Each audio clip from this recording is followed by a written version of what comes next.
Just say it, dude. Just say it.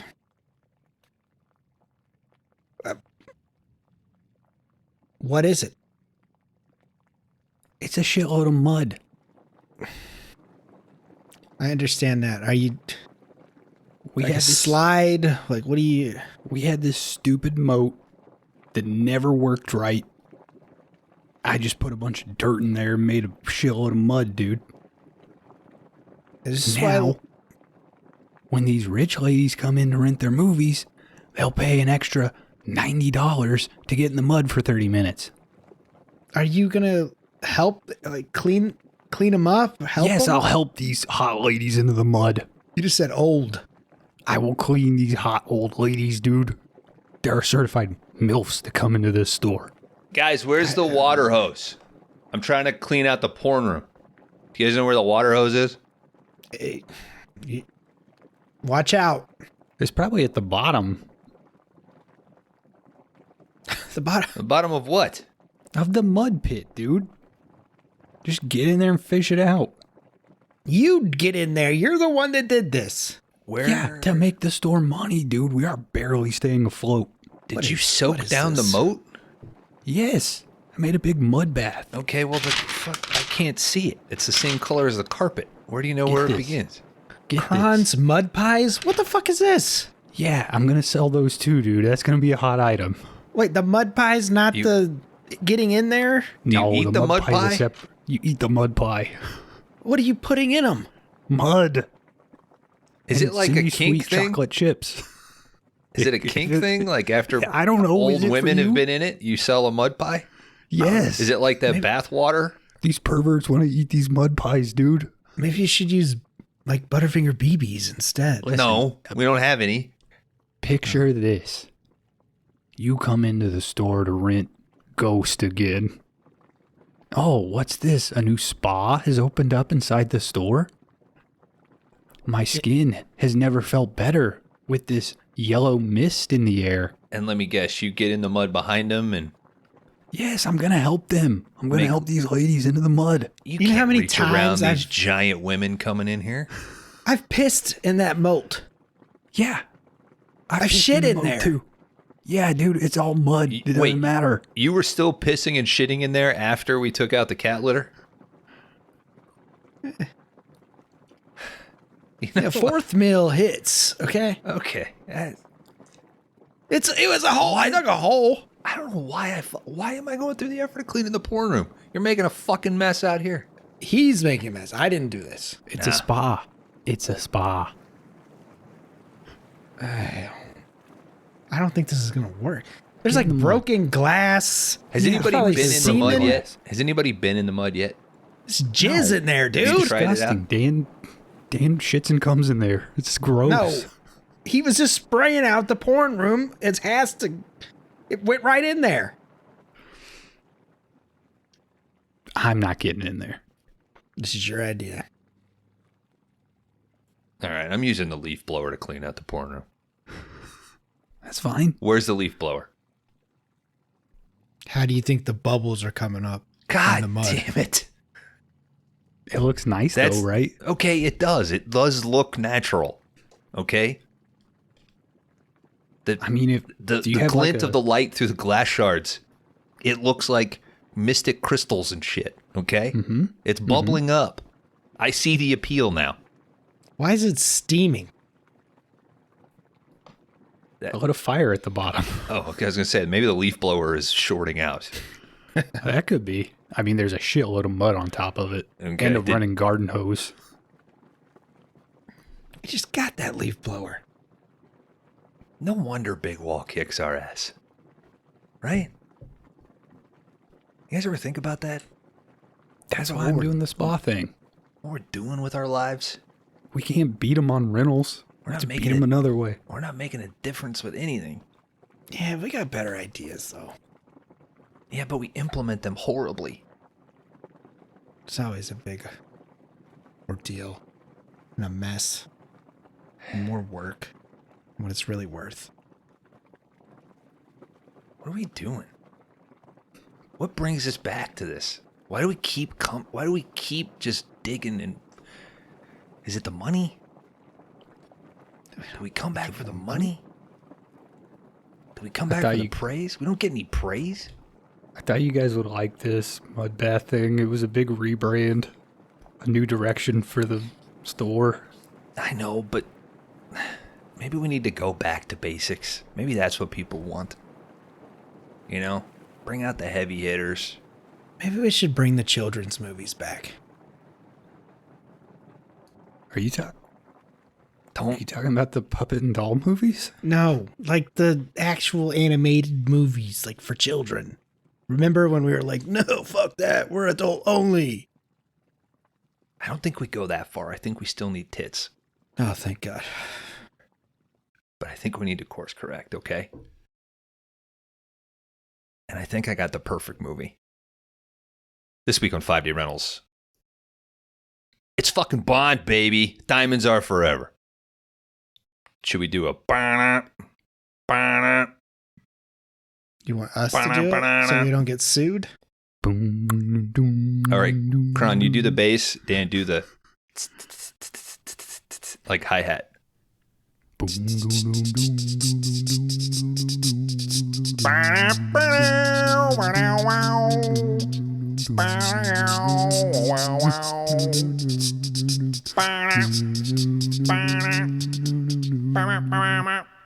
Hello and welcome to 5-Day Rentals, the video store podcast. My name is Bones. I did it. I brought it. 00, hell yeah. Bond is on the podcast. We're the first podcast ever to talk about Bond. It's fucking crazy. What are all these other shows doing out there? I'm joined by my two henchmen. One who will be watching the clock. My 10 minutes and counting. Oh, I should have gone with Winton Kid. My Winton Kid for this episode. Laundry Dan, Kron Howard. Who's taking who? I'm Glover. Dan can have that fucked up hair. I mean, we're lovers, so. Kid's funnier, though. Yeah. I'll take it. Fuck yeah. Would you rather be burned alive or have your asshole blown up? I'll take the burned because he went into the ocean, so. Yeah, he only burns for a little bit, right? It looks like he's kind of still on fire when he hits the water, like after he hits the water. It's like, No, damn, they we got doused him. pretty They big. doused him in grain alcohol. Oil was on those skewers, man. dude. Guys. I'll take the asshole blow up. Okay, yeah. You're still blowing up. You are an asshole and you tend to blow up, yeah. And You're just blowing up, asshole, first. And it's unclear whether or not you enjoy having your own fist jammed up your rear for half a moment. So, Mm-hmm. is that a sound of ecstasy? Sound of pain? I mean, we don't know If you're a if he died. Cenobite, the Yeah. two are basically equal. There's a thin line between the asshole and the penis. Mm-hmm. What were we saying, Dan? So we don't know if you've died or not. You could come back and like Bond 56. That would be cool if they brought him back in the next one. God, I hope so. Is it Live and Let Die? No, I mean the one they'll make after this one. Oh, okay. Oh, Bond 26? Yeah.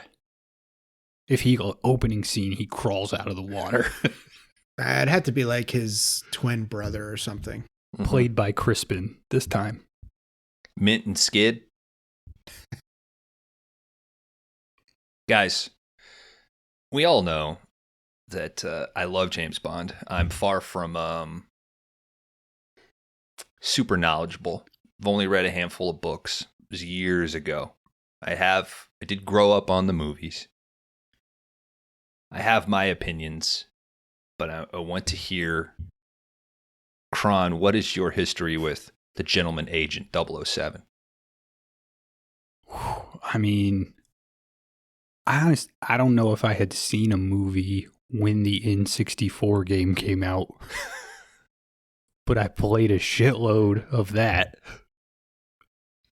saw Goldeneye, and I think I've mostly seen them since then. Maybe I'm missing one of the Brosnans. But as far as going back, that's a much shorter list. Okay. I've maybe seen pre-Brosnan. Maybe I've seen 3. License to Kill. Yeah. Diamonds Are Forever Now. Yeah. And then There's one with another Bond or another Connery. I've seen one with Jaws in it. Spy Who Loved Me. Maybe. Well, you say you've never seen another one, so I'll keep my mouth You never shut. seen Casino Royale?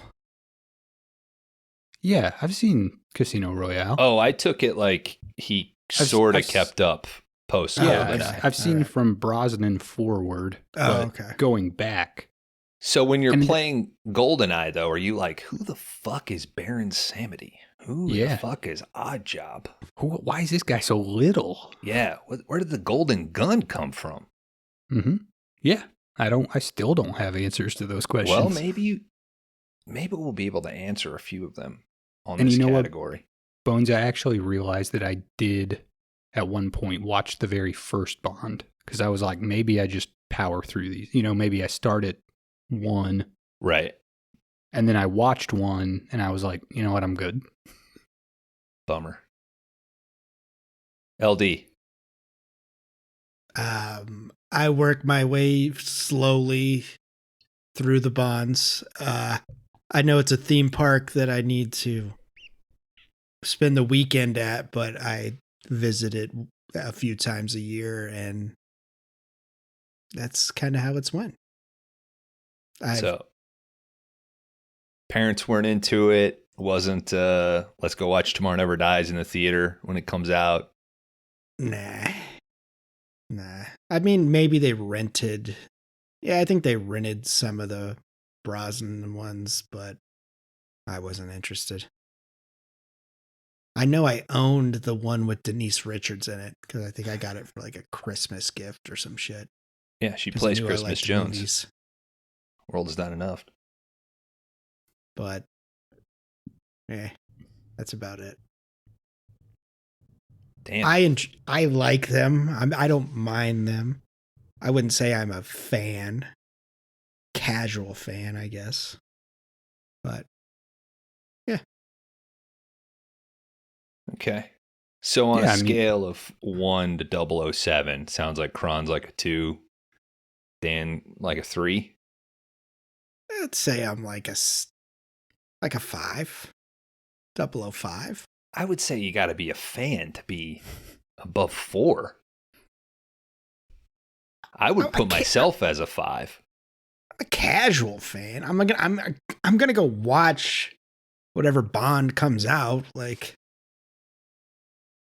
well, I mean, that's part. You start watching, especially these old ones, and you're like, you should just throw on a Mission Impossible. See a series that does it right, I knew that was gonna come up.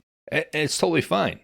I think Kron thinks that there needs to be some battle. They both can exist. They both can exist. But I like Bond more than Mission Impossible by a smidgen, and I like Mission Impossible more than Kron. So why he keeps thinking like I get that Bond goes back way further than Mission Impossible does, but yeah, some of these old, like, I don't know if they're trying to be cool and they fail, or if they're like going for camp. But then it's like, define fail. Like, I feel like Mission Impossible is cool. Like, there's cool shit happening in it all the time. Whereas some of these old Bonds, it's like, what the fuck are we doing here? We got a mud man coming up and mud falls out of his gun. That's what we're doing? Wow. Can't believe you don't hear how cool that sentence is coming out of your own mouth. Maybe Diamonds Are Forever isn't the best starting point, though. No, it's not the best Bond movie, but I think it's a 5DR Bond movie.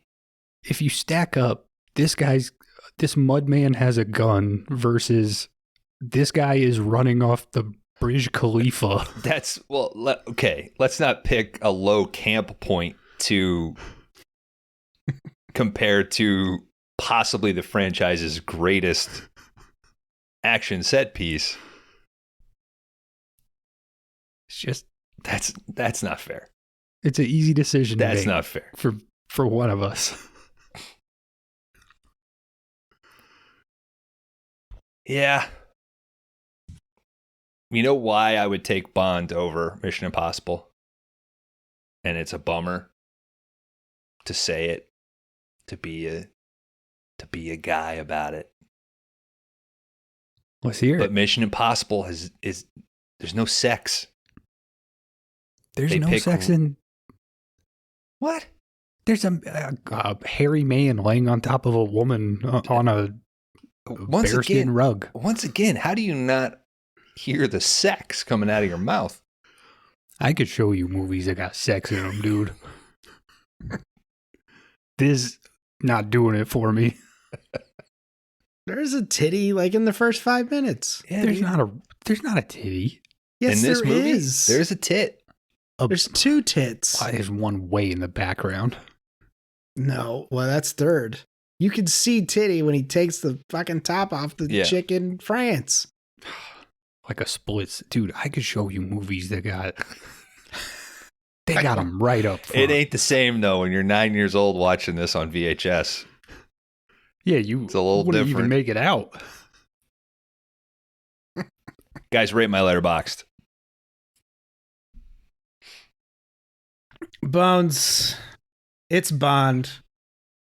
It's Connery. 4.0. I'm going to hope that Bones has a little bit of reason and gives this a 3.5. All right, I will let the listener know at the time of this record, 2.9 average user Letterboxd. What I don't have are the, and I thought about this, was where this sits in all of the rankings, average-wise on Letterboxd. I feel like this is skipped by a lot of people. And I don't think that's fair. Up until this movie?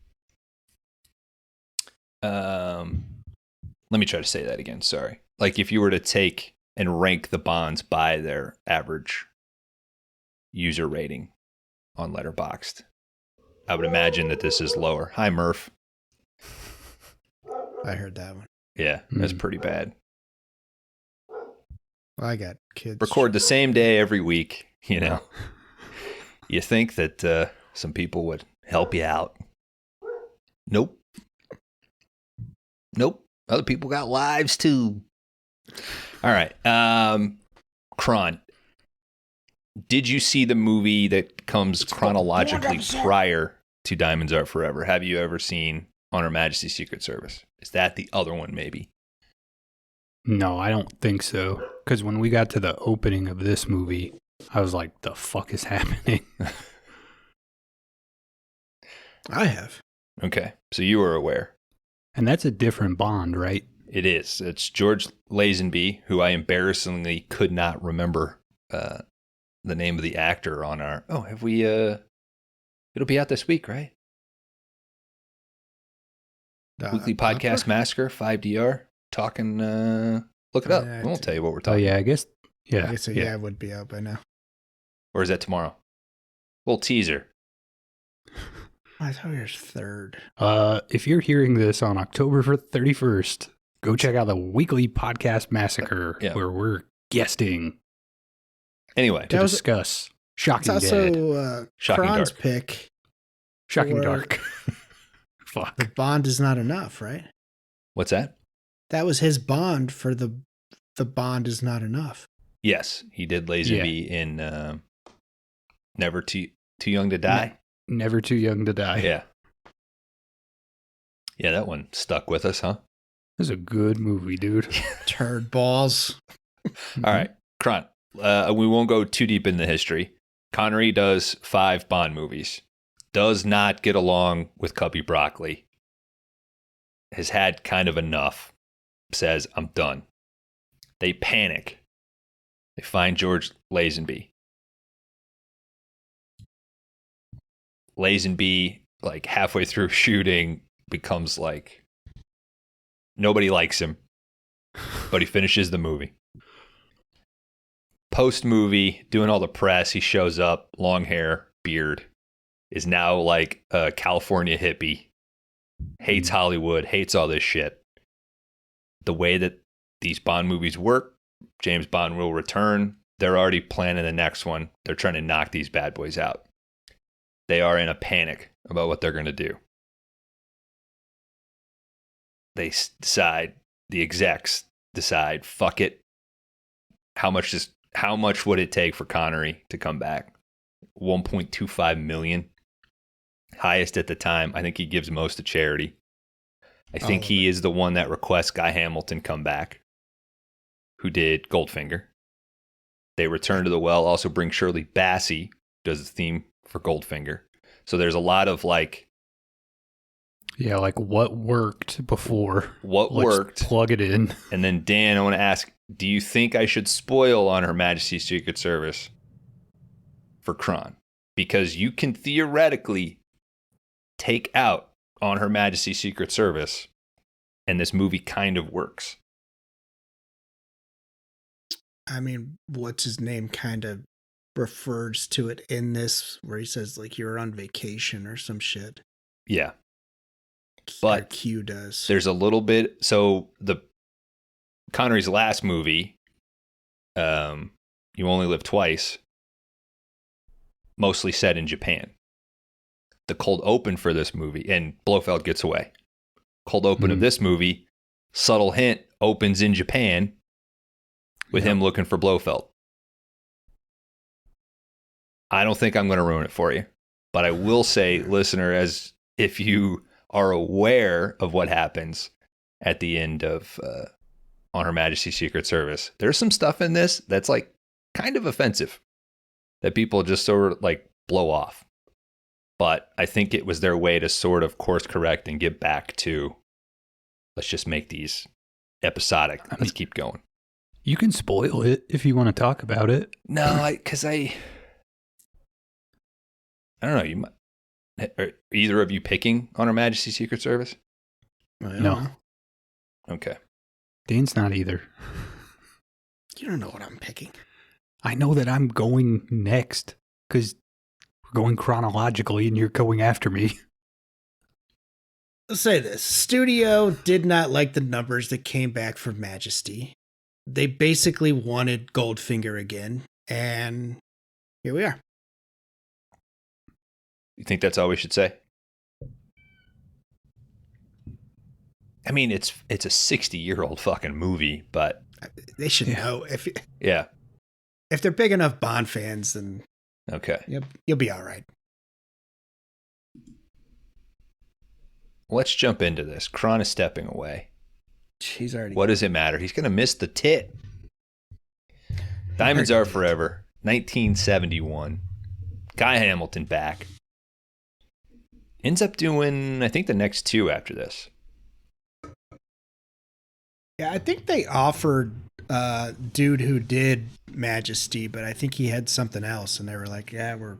Peter forward. Hunt, who was a editor on, at least on From Russia with Love, maybe a few other ones. Fan of the speed ramp.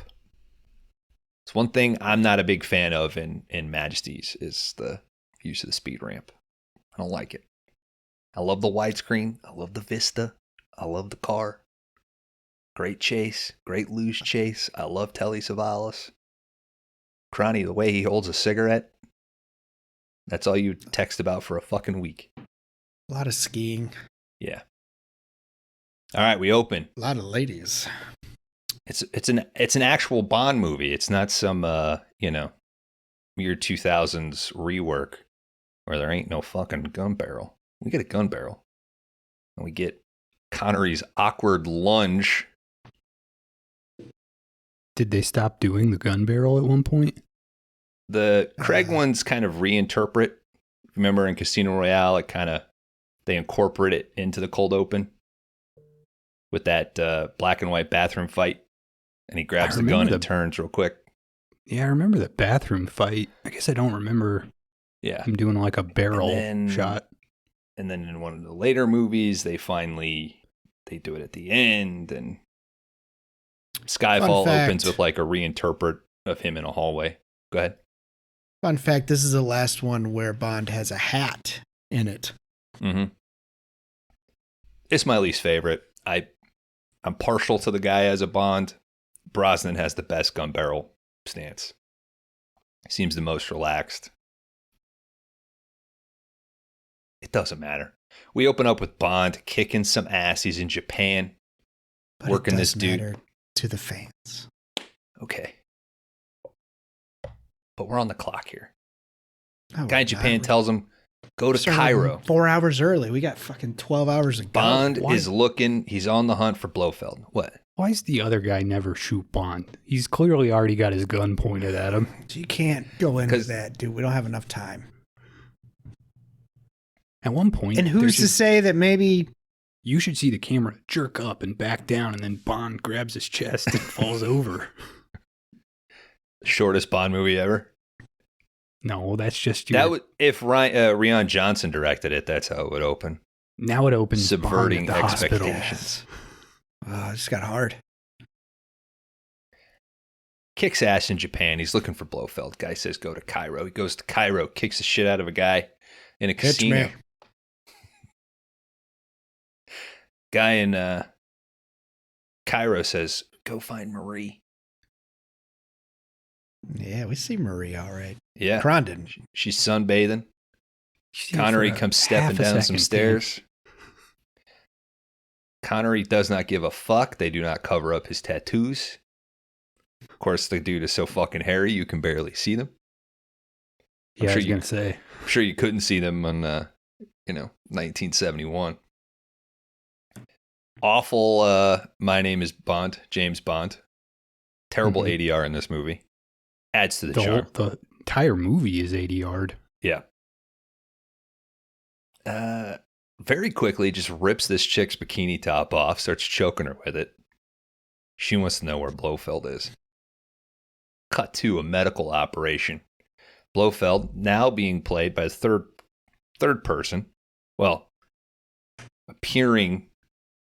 This is like his third recast. He pops up as just a hand. Fucking petting a cat. Some of the previous ones. Well, Charles Gray. This is going to be my Blofeld now. This is your Blofeld. You know what? Yeah. This guy gets a lot of shit. I think he's fucking fun. Donald Pleasance is a psycho Blofeld. Telly Savalas is like conniving. Like you believe that the dude is evil and a genius. And this is the most like Adam West Batman Bond movie. Like the camp is perfect. And Charles Gray is perfect in this. Fun fact, Kron. Continuing the tradition of people reappearing as different characters. Charles Gray was in You Only Live Twice. Mm-hmm. Confused the shit out of me when I was a little kid watching these movies. Were you like, why is Blofeld there? Basically, because I wouldn't really watch them in order either. Mm-hmm. Joe Don Baker was a bad guy in Living Daylights and then pops up as CIA contact in the Brosnan movies. Confuse the fuck out of me. And then you're like, oh shit, what? I can't believe the Bond henchman is in Blood Simple right now. What does this have to do with Bond? You would love the Coen brothers to do Bond, wouldn't you? Must be his origin story. I don't think they'd let him. Cut to this medical operation. See some doctors pointing at some photos, some little like models of Blofeld's head. Blofeld busts in, says, I want the operation done tonight. They're like, Yeah, That's the way they're gonna look. Oof. They're about to seconds this guy. Yep. See this dude getting covered in mud, getting dropped down into this like mud tub. What is that for? Soften the skin up? Moisturize, you know? Could be to slowly warm all of the shit that they put on his face. I don't know. Well, and this is the I'm not guy a who's doctor. becoming... Isn't he becoming Blofeld? Yes, this is a person Maybe. attempting to become a Blofeld decoy. When the doctors leave, we see that Bond has knocked out another doctor, put on their gown and mask. He slips in.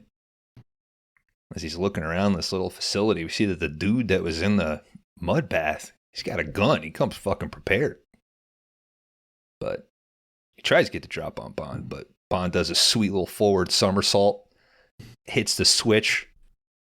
A fucking ton of mud comes down on this dude. I don't know if it drowns him. I don't know if the weight, the pressure of it, but apparently kills him.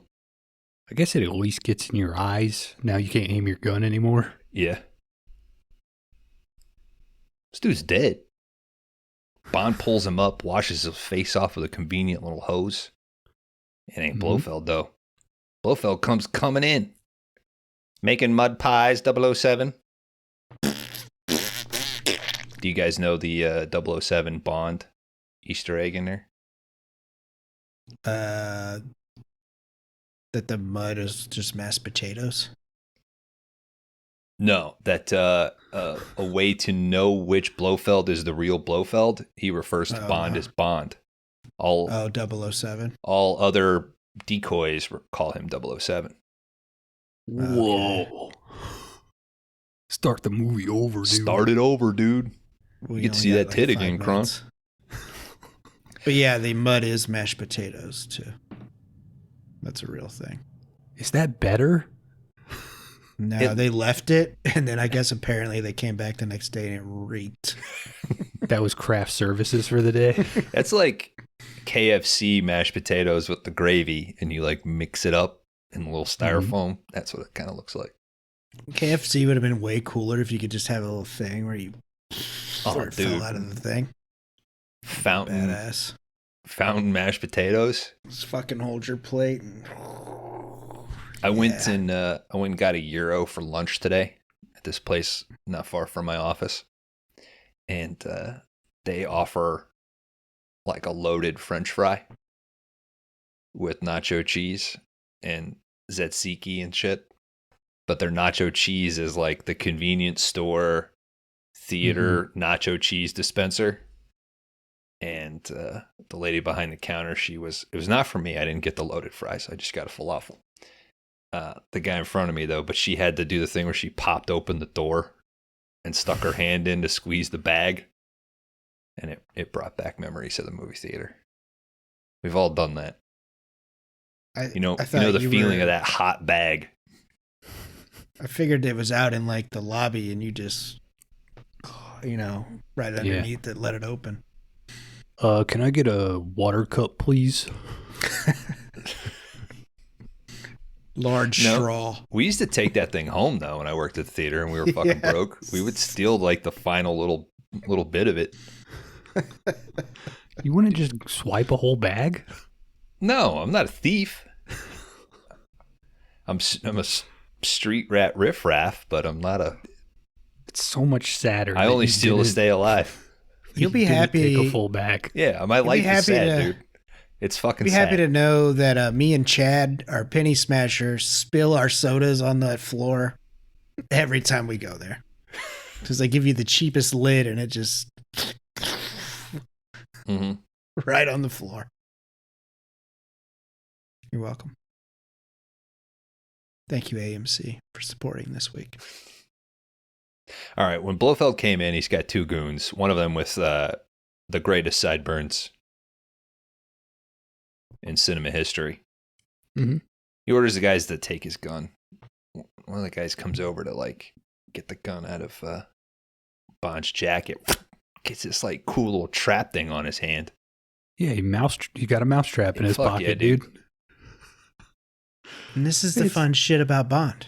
Yeah. Did you not like that? It's a little lame. Ow. Guy put a mousetrap in You're his being pocket. so don't fucking switch your personality just to shit on something that's fun. I mean, it is fun, right? Like mousetrap in the pocket. That's fun. Yeah, It's goofy. that's what it is. It's setting the tone. A man was just in mashed potatoes. You fucking called up and you were like, oh, let me take that copyright off there. That was shit. Mhm. All right. He kills the other guy by just throwing some scalpels at his arms and chest. I don't think like it that. would kill most people, but this guy's got Well- sensitive skin. Maybe he swiped his jugular with one of those. Yeah. Blofeld tries to strike him, but he dodges. He pulls Blofeld onto like a gurney, gets him strapped down, pushes him into the other mud bath. Bond, of course, knows how to operate anything, runs over to like the heat control, turns that shit up.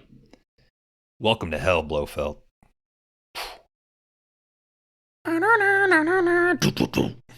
Diamonds Are Forever, performed by Shirley Bassey. Beautiful song. Great I liked it. I liked it. It's a good Bond song. I love the fucking bass fills in that song. Dope as hell. All right. They should have done though. Live and Let Diamond. They hadn't done Live and Let Die yet, though. Yeah, but it would have been fun as hell, dude. I think McCartney was offered. Was he offered this one and didn't do it? But I'm they not got sure. him on the next one. When is Live and Let that. Die? 73. The next one. It's next. Oh, damn. That's earlier than I thought. Yeah. For like McCartney to come in and do it. I watched that this week as well as From Russia with Love. Oh, Good shit. I just watched this one. I'll Yeah. be watching that one again. We'll see. All right, guys. We're on track here. We're on formula. Bond is just getting a mission from M.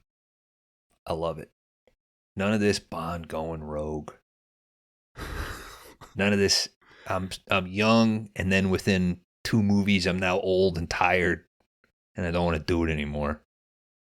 Now, Connery is obviously old and tired and giving them one take, but he's perfect. Is this mission though like, hey, somebody's fucking up a blood diamond operation and we need you to go sort it out? Yeah. So you watched. It just seems.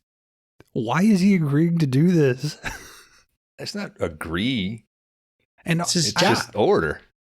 yeah, but I mean, the later movies, they're like, hey, this guy stole a nuclear warhead and will murder everyone The movies- on the planet. The movies before this are also that. Like, somebody just stole a fucking satellite or somebody's shooting down our rockets. You know how So- fucking dangerous a laser is, Kron? Yeah, dude.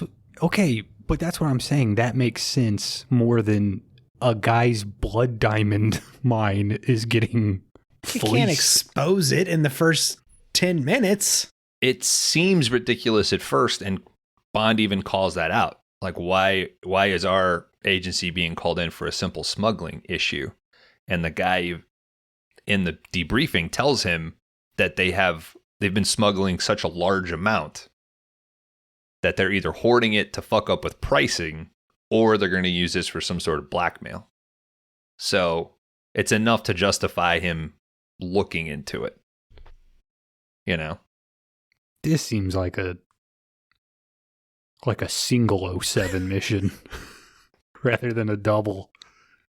This seems like you bring in the B squad for this thing. Yeah. But even like M says, like, you've just been on vacation. You got some revenge. You got Blofeld. Time to do some actual work. It sucks. You're next in line. You know? All right. It's fun, man. He's going on a little mission and it gets out of hand. I'm this- torn. So I'm I, torn on it. If 007 was a puppet right now, you'd be fucking so into this. yeah. That's not true. That's not true at all. He had that little mouse trap in his little coat. It's so genius. Yeah. That little guy had it in there the whole time. I'm not sure where they're at. The fucking Hall of Diamonds or whatever. We've already hit these. So they're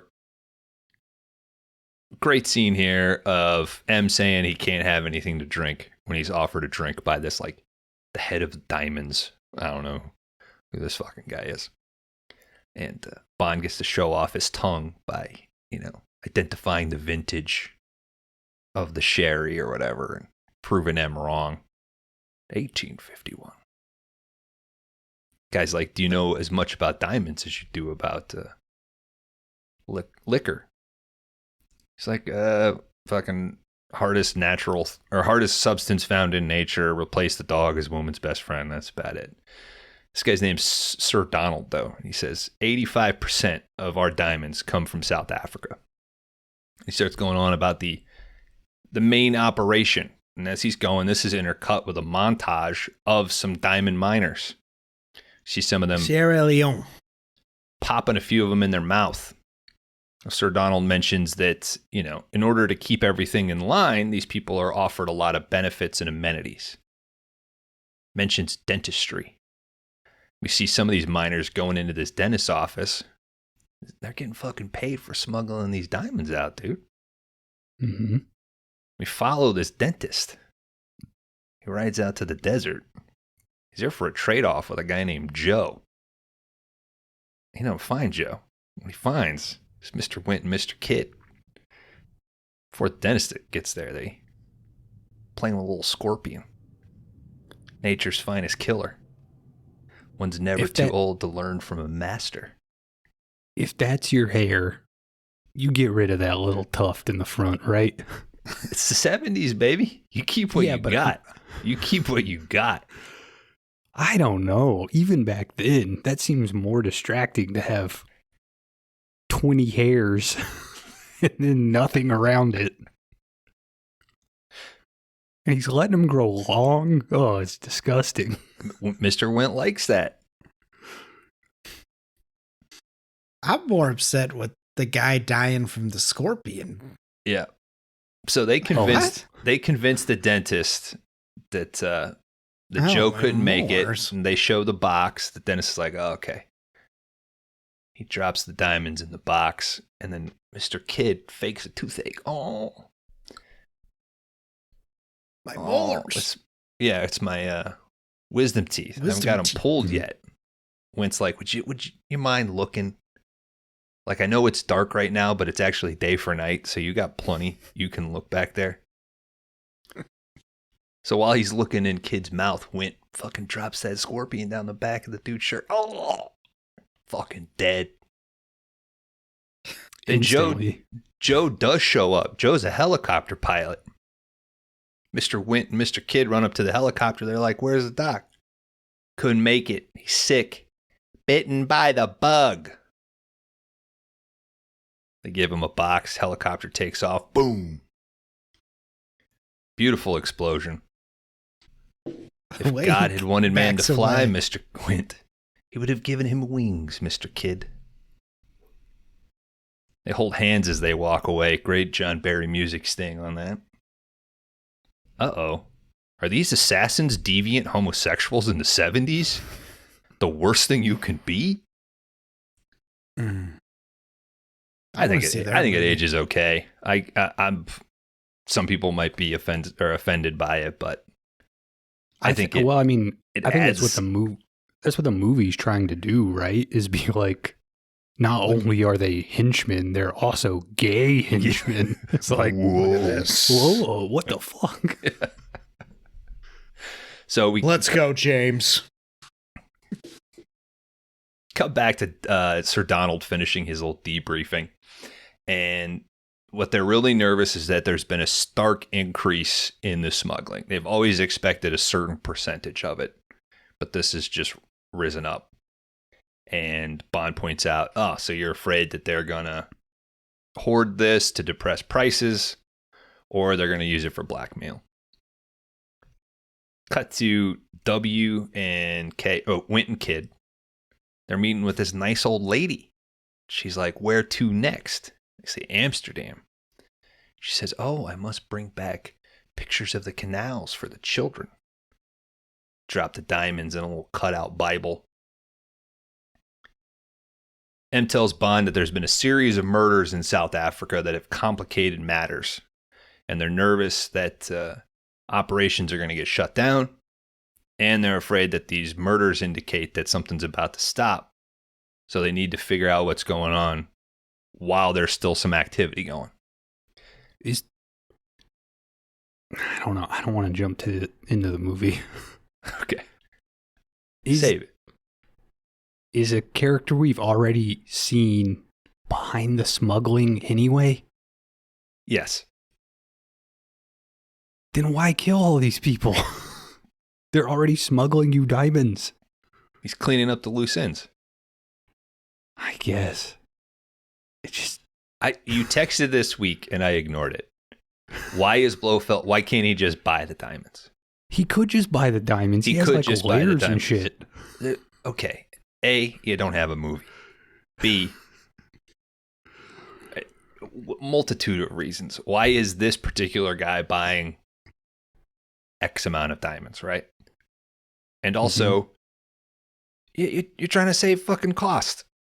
It's probably cheaper to like smuggle and kill these people off and get your money back.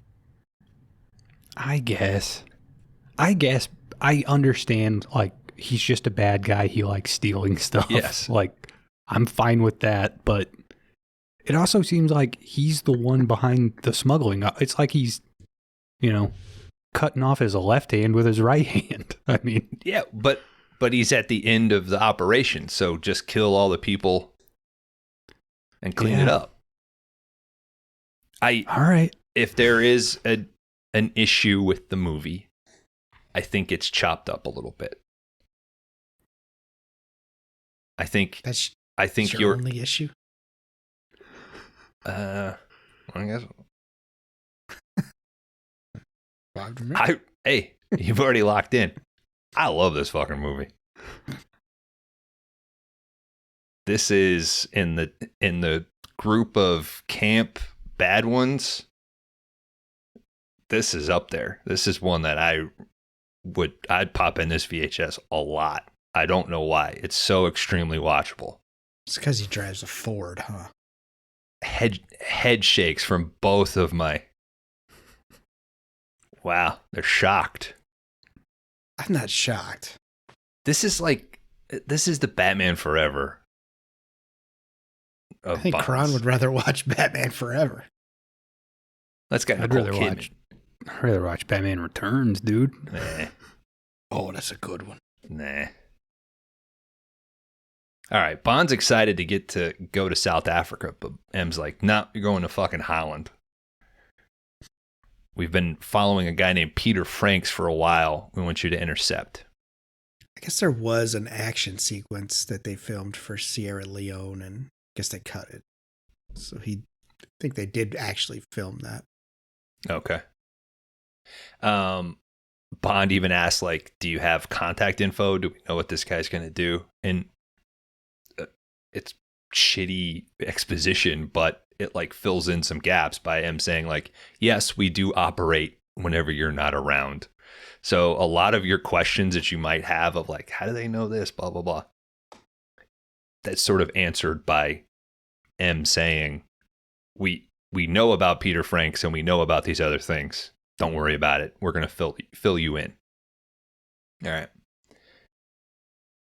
We cut to Peter Franks. He arrives at the ferry for the channel. Franks is told that he's got a message at passport control. He pulls a sweet little coupe over.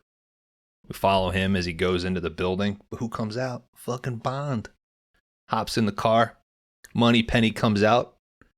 Gives him some papers. Those two ever hook up? No. No? You can see her Playboy. No, but I mean, like, Bond, in all the movies, him and Moneypenny have never. Mm-mm. They should. But this one, they were going to get rid of her. And then she just like signed on a new contract because I guess people were pissed off that they were going to not have her in the movie. So this was her like little part. Okay. But Bond asks if there's anything he can bring her back from Holland. And she's like, yes, a diamond in a ring. Which is really fucking offensive if you know what happened in the previous movie. This guy might be a little sensitive to that shit. I know what happened. What? Oh, you're good? I mean, I know what you're referring to. Okay. He says, I read a little like, Wikipedia thing, and they made mention of it. Okay. Bond gets on this sweet hovercraft, dude. Takes him to Amsterdam. We cut to Amsterdam. We're seeing a sweet canal tour. It's really reminding me of a movie we covered on this show. I was really hoping a dead body would fall onto that boat, dude. We don't see a dead body fall on the boat, but what we do see is a dead body being pulled out of the canal. It's that fucking old lady. How did she get here? Yeah, why is she in Amsterdam? That's where Winton Kid. Oh, I guess She's the smuggler. Oh, She's the one. I thought she was giving the diamonds to them. No, she's the one who gave the diamonds to the person we're about to meet in a little bit. Mm-hmm. So they cut her off. Okay, I got you. Yeah, let her. She made the she- trek. They kill her. Taking fucking photos of her. These sickos. She did want pictures for the children. Mm-hmm. I'm sure the children will be so thrilled. It's like putting like cologne on. Oh, it's very important. Very important. Bond, as Peter Franks, arrives to his contact. So, at this point, he's pretending to be Peter Franks. We got that, right? Yeah. Wait, what? You're locked in. He's pretending to be Yeah. Peter Franks. I got it. The contact is this fucking hottie Tiffany Case. God damn if she doesn't have an endless supply of wigs. He goes into her apartment. She comes in and out with various degrees of clothing and different wigs. I liked all this. This was the stuff that was working in the movie, dude. Okay. This Every is the man's shit dream. that's missing from Mission Impossible, my buddy. It's not a wig, it's a face in Mission Impossible. Mm-hmm. Yeah, they got a whole face thing, dude. They got a face thing in this. It involves mud and stuff. It's not as cool. Yeah, Okay. but how hard would you bust if your lady just ripped off her face, dude? Like, this is her same face, so. Yeah. No, it's Oh, like what a bummer. you think you're hooking up with Carmen Electra, and then, And then it's she rips her Jasmine face Bleeth. off. and then She rips her face off and she's like, so you would have went fucking through with it, huh? Mm-hmm. But it's attached too well, and now she's just muscle and bone. Mm-hmm. And then that guy with the glasses from Cheaters comes out, and you got to stab him. Mhm. All right, Tiffany tells Franks, who is Bond, by the way, pretending to be Peter Franks. Pour a drink. They're chatting up. She's coming in and out, switching her fucking wigs. She takes his glass. Here, let me get you some ice. She's got this cool little setup in her room, snaps a photo of his fingerprint, hooks that Polaroid into this giant fucking x-ray machine in her wardrobe. What the hell, dude? Fingerprint matches the master fingerprint of Peter Franks. She's an expert, I guess. How'd she get the other print? From a previous time that Peter Franks, I don't He's the know, help. somebody else Wouldn't in she the know what he looks like then? Well, she mentions that she just gets like phone calls and stuff, right? Later, she's like, I just get phone calls and they tell me to go to a place. It's just Kron, to you show were off a ripping Q. this movie, dude. It's just to show off a Q gadget later, dude. You've already seen the I'm sorry mousetrap. for pointing out the surface level plot holes in this thing. How is it a plot hole? It's not a plot hole. It's just dumb, goofy. Okay, that's one. That's one. One That's- good point that's- that I no, made? it's one time of you being too mean. I'm not gonna. I know where you're going next. Yeah, I don't think you know where you're going next. I say stuff that I like is dumb and goofy, though. I'm talking about the next movie. This isn't Yeah, dumb. Her having a fucking fingerprint of the guy is not dumb. How'd she get it? They emailed it to her, dude. The tech doesn't exist, dude. Okay. When did Toulon die? He died. In the war. Which one? No, he made it past the World war. War II. No, he makes it past that. No, he's trying to escape. If you're saying all this to make me say Puppet Master is dumb and goofy, 100% agree with you. But this is a lose-lose argument for me. Okay. Tiffany comes out, redhead this time. Oh no. Terrible temper. She's like, is that a problem? He's like, or no, previously when she comes out with the brunette wig, he's like, you were a blonde when I came in. She was like, is that a problem? He's like, no, as long as the collar matches the cuffs. So you think she's dyeing her pubes back there? And that was your jump back on board moment, and you didn't take it. Maybe she's got little merkins that she just licks and slaps on. I'm not off board, Dan. All right, the job's pretty simple. He's just got to get a shit ton of diamonds into Los Angeles. Case doesn't reveal where they are just yet, but she tells Bond, who is pretending to be Peter Franks, in the audience, he's getting paid $50K. Cut to Bond on the phone with Q while he's peeling off a fake thumbprint, dude. He's like, I gotta hand it to you, Q. Pretty ingenious. Q tells him, oh, hey, by the way, fucking Peter Franks escaped. The real Peter Franks, not you, because you're actually Bond pretending to be Peter Franks, but real Peter Franks. He escaped, killed a dude. Bond takes off. Gets to Case's place. We see the real Peter Franks arrive. Camera pans over. We see fucking Bond pretending to make out with himself, dude. Is this where that came from? I hope so. People have been doing that since the Stone Age, Dan.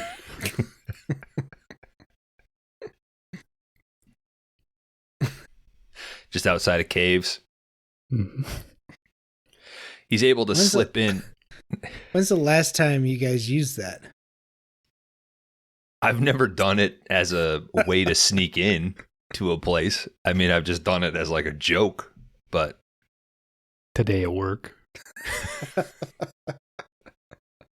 Trying to get a reputation around the office, you know?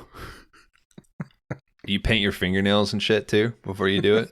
Put on some gotta. rings. Yeah. Shave a leg. When But that part's just, that's to get into character. Peter Franks gets buzzed in by Tiffany, Bond's able to kind of sneak in with him. Great, like, fake accent from Bond. Like, you English? I speak English. Who is your floor? As they fucking get on the elevator. They're only going like 3 or 4 flights, too. Lazy asses. Mm-hmm.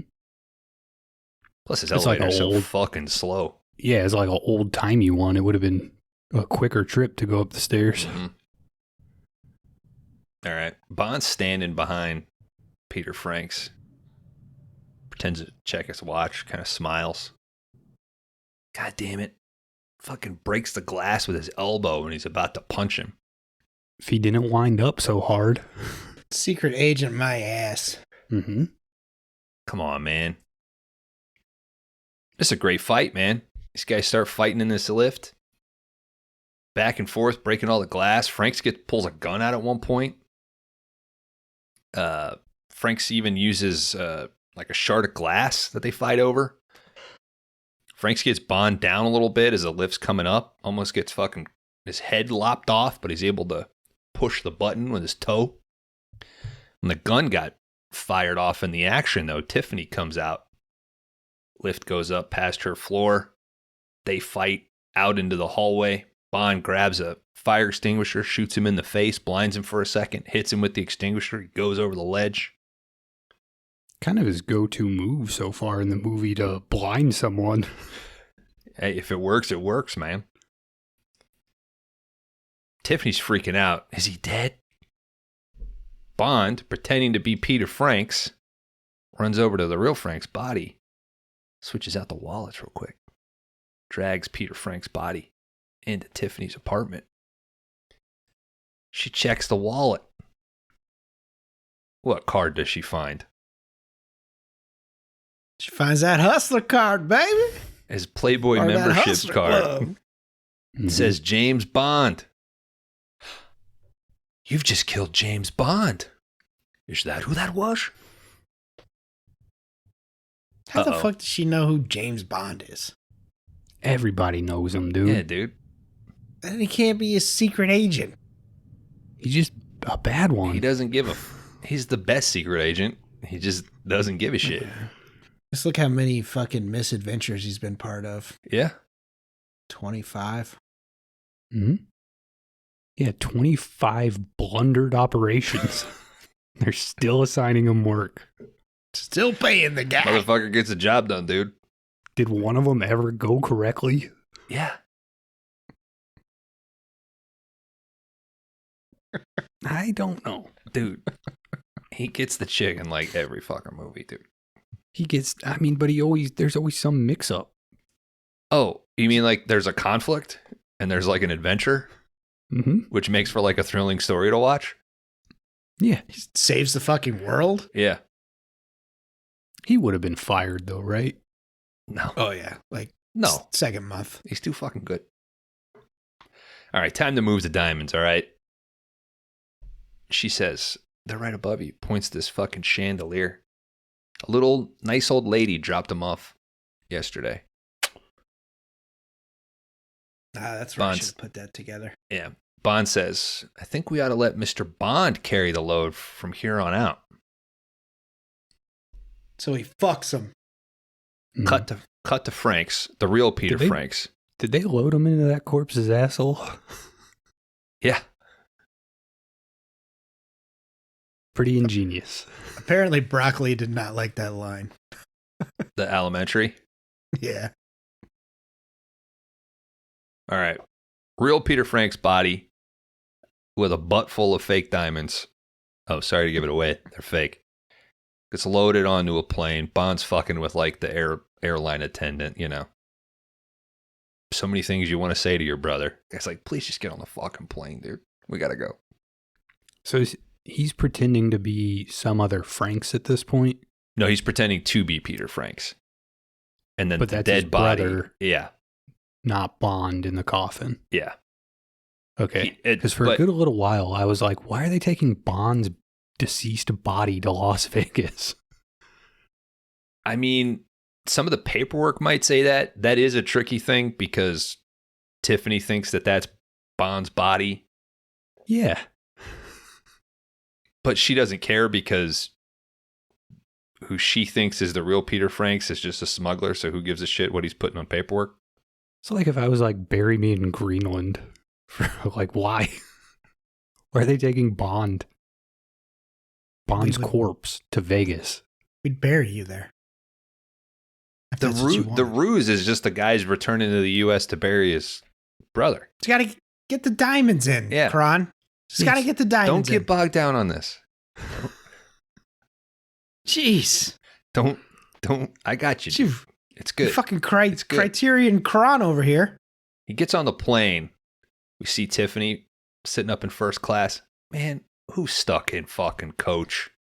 Mr. Wint and Mr. Kidd. Kid has a little joke to Wint about that Miss Case is very attractive. Wint looks over. What the fuck? Kid's like, for a lady. I thought they were gay before, but now I know they're gay. Flight. All right, we're really leaving now, James. Let's go. Their flight arrives in L.A. Bond, as Peter Frank still, is pulled aside by customs. But who comes out? Our old friend Felix Leiter, posing as a customs officer. He's like, I know Son of a bitch. that they're in here, Bond, but where the fuck are these diamonds? Bond says, elementary, Dr. Leiter. Felix points out, some goons are here to take you to the funeral home. Cut over, we see a young Sid Haig, a few other dudes. Fuck yeah. They load up this car and they fucking drive to Las Vegas to the funeral home. Why they had to fly into LA, I don't know. Maybe because that's a customs port. Maybe there's some Traffic. legality about, you can't take a dead body directly into Vegas. I don't know. It's easier to drive from Vegas to LA than it is to get through LA traffic to Vegas. What? Wait, say that again? Yeah, when our buddy lived in California, we were going to go visit, and before he moved, and he was like, fly into LA or fly into Vegas and drive from Vegas to us, because it's easier to do that than go through LAX, because you're going to spend more time in traffic trying to get out of there when you could already be on your way. That I understand. I guess I'm questioning, why did Bond have to fly to LA, and get in a car to drive to Vegas when there is an airport in Vegas? And the only thing I could think of was LA being like a port customs city. So in order to get a body through, he would have to arrive at one of those port locations. Or it's just a means of like, oh, we can shoot on LA or in the LA airport or at the LA airport, which I think was relatively new at the time. Like that cool terminal thing that everybody tries to drive up in GTA, is still there. The stiff, the deceased back there, that your brother? Yes. I got a brother. Small world. Fun little line. They arrive at Slumber Inc. funeral home. This pass-off's pretty cool, man.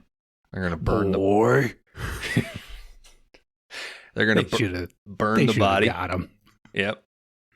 They burn the body and they bring Bond the urn full of diamonds. Now, this should be enough, right? Here's the body, it's full of the diamonds. I'll see you later. No, there's still another step. They give him the urn full of diamonds. He's got to take him to an open mausoleum where his cash is waiting. On his way there, though, we see fucking Winton Kid pretending to be. These guys ain't going to no fucking cemetery. Good morning. They don't care. Ruthless killers, dude. Anyway, Bond drops off the urn, gets a Slumber Inc. envelope full of cash, gets knocked out. Winton Kid load him up in the incinerator. Some awkward finger pressing from Mr. Glover, trying to be real fancy with like the devil horns. It's a little awkward. Could have shot that again. 2 buttons at the same time. This was when they put him in the casket. The last shot they did for this movie. And Connery is very clear that he was not coming back as Bond. So they think that's pretty funny that it was him being put into a casket. Cool. This is his last shot that he did. All right, he's almost toast, man. But he gets saved. The old dude that we saw pick up the urn earlier, and then Morton Slumber, they're like, what the fuck, dude? Those diamonds are phonies. Where are the real diamonds? Bond kind of switches it on him a little bit because he thinks, well, you must have given me fake money or you wouldn't have burned me alive. Little does he know, I think there's a little cross wire. They don't really know that Winton Kit are on the trail. It's a little funny. Doesn't quite work. Mm-hmm. Anyway, he's like, well, I agree. When you give me real money, I will, well, I think it's like too lucky in a way. If that makes sense. They all know Winton Kid? They wouldn't. Only Bert Saxby knows Winton Kid. Well, and Jimmy Dean. No. Mm. Jimmy Dean doesn't. I thought they were hired by Jimmy Dean. Winton Kid. No, when kid are only They think hired by they- one guy. They think that they're hired by Willard White. That's Jimmy Dean. Yeah. Shh. They think that, but it's not. The fucking movie play out, dude. This movie's too twisty and turny. Yeah, it's a Keep lot. track there's a lot, of it. There's a lot going on. Bond says he's heading to the casinos, man. Cut to Bond hanging out in this lavish room in Vegas. He's chatting with Felix on the phone. He says, Felix, I need the real diamonds. Felix tells him that, don't worry, Q is on his way with them. Well, Bond's flipping through this magazine. He sees an ad for a comedian, Shady Tree. Holy shit, that was the old dude that picked up the diamonds and gave me shit about them being fake. You see that Shady Tree performs at the Lincoln Lounge at the White House Hotel and Casino. Bond arrives, overdressed. Doesn't he do, who does he mention in his joke? Shady I Tree. got it. Mentions We're Burt getting there. Lancaster. Rock Hudson. Rock Yeah. Hudson. Another Yeah. Seconds reference. Yeah. So Bond pops into the end of Shady's act, I guess. I got the body of Rock Hudson. He finds out what I'm doing with it. He'll be madder than hell. He says, I call these ladies my acorns. Willard White is upstairs playing Monopoly with real buildings. Trying to get a hold of Willard White. Just trying to find a virgin in a maternity ward. Whoa. I don't know. Some maternity wards are like at religious hospitals and there's like nuns around and shit. So it's not Mhm. impossible. Yeah, just look for the nun. Yeah. Kron Well, Seconds not the killer was in nuns. 1966 for Seconds. So yeah. I think they liked it. I think they wrote some second stuff into the movie. He calls him a lousy audience. He takes off. Bond decides to make his way through the casino. Unfortunately for Shady Tree, Winton Kid, they bust into his green room. He's like, critics I don't need, man, and I don't need material. I haven't changed my act in like 40 fucking years. How'd he write that Rock Hudson joke then? Rock would have been in diapers at that It's time. probably the same joke. He just changes up who's hot shit at the Oh, time. yeah, that's a good point. It would have So- been great if you did like a Sean Connery joke. Yeah. Winton Kid, they fucking kill Shady Tree. But this guy, who we'll come to find out later is Bert Saxby, he catches him on the way out. He's like, hold on, don't kill Shady. We didn't get the real diamonds. That's annoying. Yep. Bond slips back. He finds that Shady's dead. What the hell, he's here. May as well play some craps, man. Do you guys know how this works? Craps? Yeah. No fucking idea. Like, you Just can't bet get... on your number or your color. I think you got to roll. Like, you can either roll a 7 and 11 or the other numbers. You play that complicated ass balls out. poker balls out game and you don't know how craps works. I don't know how craps works. And then you're betting if it's going to be a 7 or if the guy busts. I think so. What kind of club you going to, dude? Sounds like you're going to I some always New York bet on the Ripper guy shows. busting. I always do. All right. Bond gets See, approval for $10,000 in credit. Either you or me, buddy. One of us will. He flashes that Slumber Inc. envelope, and that's enough for the floor manager, Bert, to be like, you know what? Mr. Franks' money is good here. Big spender, Peter Franks, gets the attention of Plenty O'Toole. Hi, I'm Plenty. Of course you are. Plenty O'Toole. Named after your father, perhaps. Great fucking joke. Pretty good. Pretty good. She offers to help with the craps. She sucks. She Yeah, craps she out. instantly loses. Yep. Now, as floor manager, he makes a call up to Willard White upstairs. We don't see Willard White. We just see him pick up the phone. It's Jimmy Dean. Sausage tycoon. He tells him Tree's dead. Willard White's like, don't worry about that. He I'm cooking up a scramble up here.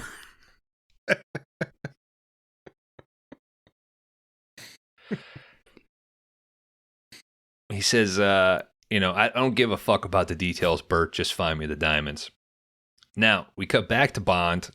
Once he's got the funk of Plenty O'Toole. What the fuck is a scramble? You know. A scramble? Scrambled eggs with You shit scramble up some sausage a little bit. You throw an egg in there. Maybe you do some onions, some peppers, mushrooms, whatever you got in the fridge, left over from fajitas It's the called a night fucking before. omelet. It's No, an it's omelet not. that fell apart. You tried to flip it. You didn't do it right. So you say, How it fuck becomes it, a scramble. and you just break it all up. Spread it all up. And now you're going to eat it with salsa or something, Mm-hmm.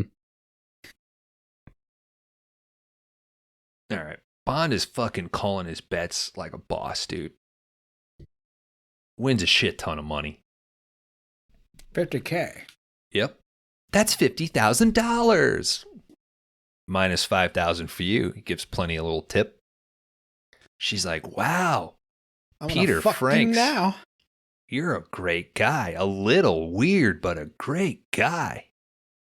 She's like, you want to go get a drink? He's like, fuck yeah, I'm James Bond. No, wait a minute. I'm Peter Franks. Peter Franks is still horny. When James Bond is playing Peter Franks, he's still pretty fucking horny. Mm-hmm. They go That's how I play Peter Franks. They go upstairs. They start macking. She's like, hold on, lover. I got to go take a pre-fuck dump. He turns on a light. Holy shit, those funeral goons are in the room waiting on him. They grab Plenty. They toss her out of the fucking window. Luckily, she lands in the pool.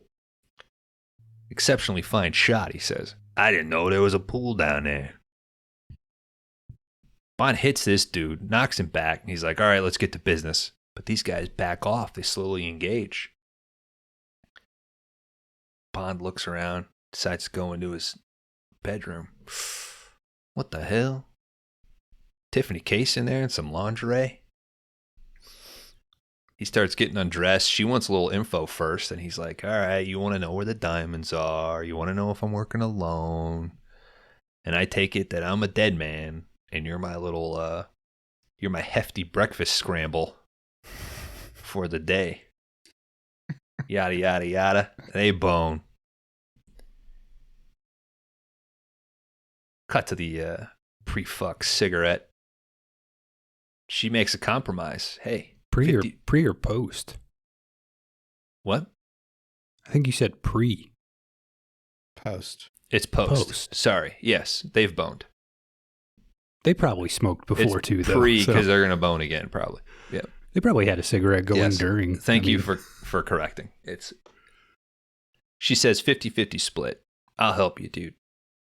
All right. You tell me where they are. I'll help us get out of Vegas. She's like, we could go anywhere.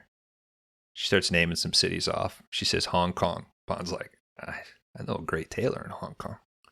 She's like, great, we're going to Hong Kong. You get a car. I'll go get the diamonds. But you got to tell me where they are. He says, like Batman Forever. Do you like the circus? Cut to circus. Tiffany's there to pick up the diamonds, but Bond and the CIA, they're up on top. They're watching her. They want I to can keep. see why this casino died out. No, it's still there. I thought it was still Looks going. terrible. I've been there. It's still there. Do they still do all this shit? Nah, it's just like a casino in a hotel now. There's no trapeze and I don't think there is. elephants There's playing no- slots. Mm-hmm. It's been a while, but I went there. Do they still have the kids section where you can shoot water into a clown's mouth? I don't think so. How else are you supposed to blow it out your pants? Or blow up your pants, rather. All right. So Felix's team, they're watching Tiffany. And Bond's like, I got to go get the rental car. Felix calls him out. He's like, what are you doing? You don't expect her to actually meet you, right? He's like, it's 50-50, all right? My impeccable charm against her desire to steal. So you got a shit ton of guys here. You should be able to keep track of her anyway. Overly complicated ruse here. She sits down at a blackjack table. Dealer flips a little card to her. Why don't you play the water guns? Doesn't mean I don't like it. Overly complicated part of this movie? I can't wait for this fucking show to end. I can't wait. This one or the whole thing? The whole thing. When I was doing notes for this week, I was like, what am I doing? Why did I pick this? Why do I don't have it in me to be mean. And I don't have it in me to constantly take the body blows, you know? It's like, kill the body, the head will die. And it's just a bummer, you know?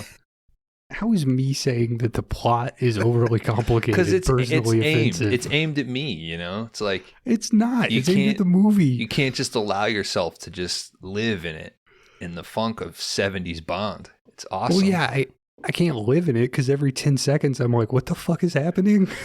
That's why I'm here to tell you what's happening. It's just a 3-hour episode. It's over. You got to take those body shots. It for 3 is so hours, unnecessarily complicated to the point where this week there were multiple times where I was like, all right, I got to fucking lock this down. Because that's truly what like my breakdown was like, I've just watched this so many times and I've let it wash over me. But I have to get a read on this. So I was like overly prepared or tried to like every little thing that could be, why did they do this? I was like, I got to be able to, you know, debate prep ahead of time. So Kron has been your nightmare all week. He has been my fucking JD Vance that I've just been like, I gotta fucking, you know, and I'm too Midwestern. I'm too nice. I should have come out swinging, but I can't. I'm not being mean. I know. I'm just saying the plot is complicated. You said the exact same thing 10 seconds ago. I'm allowed to. It's his movie. Yeah. Anyway, she gets directed to go to the water guns. This shit's fucking rigged, dude. Mm-hmm. Her fucking balloon blows up. Kid next to her is like, what the fuck? She's not even aiming at it. No. Mm-mm. She wins, though. She gets this stuffed dog. Kid next to her is like, this shit is rigged, dude. What is she, your mother?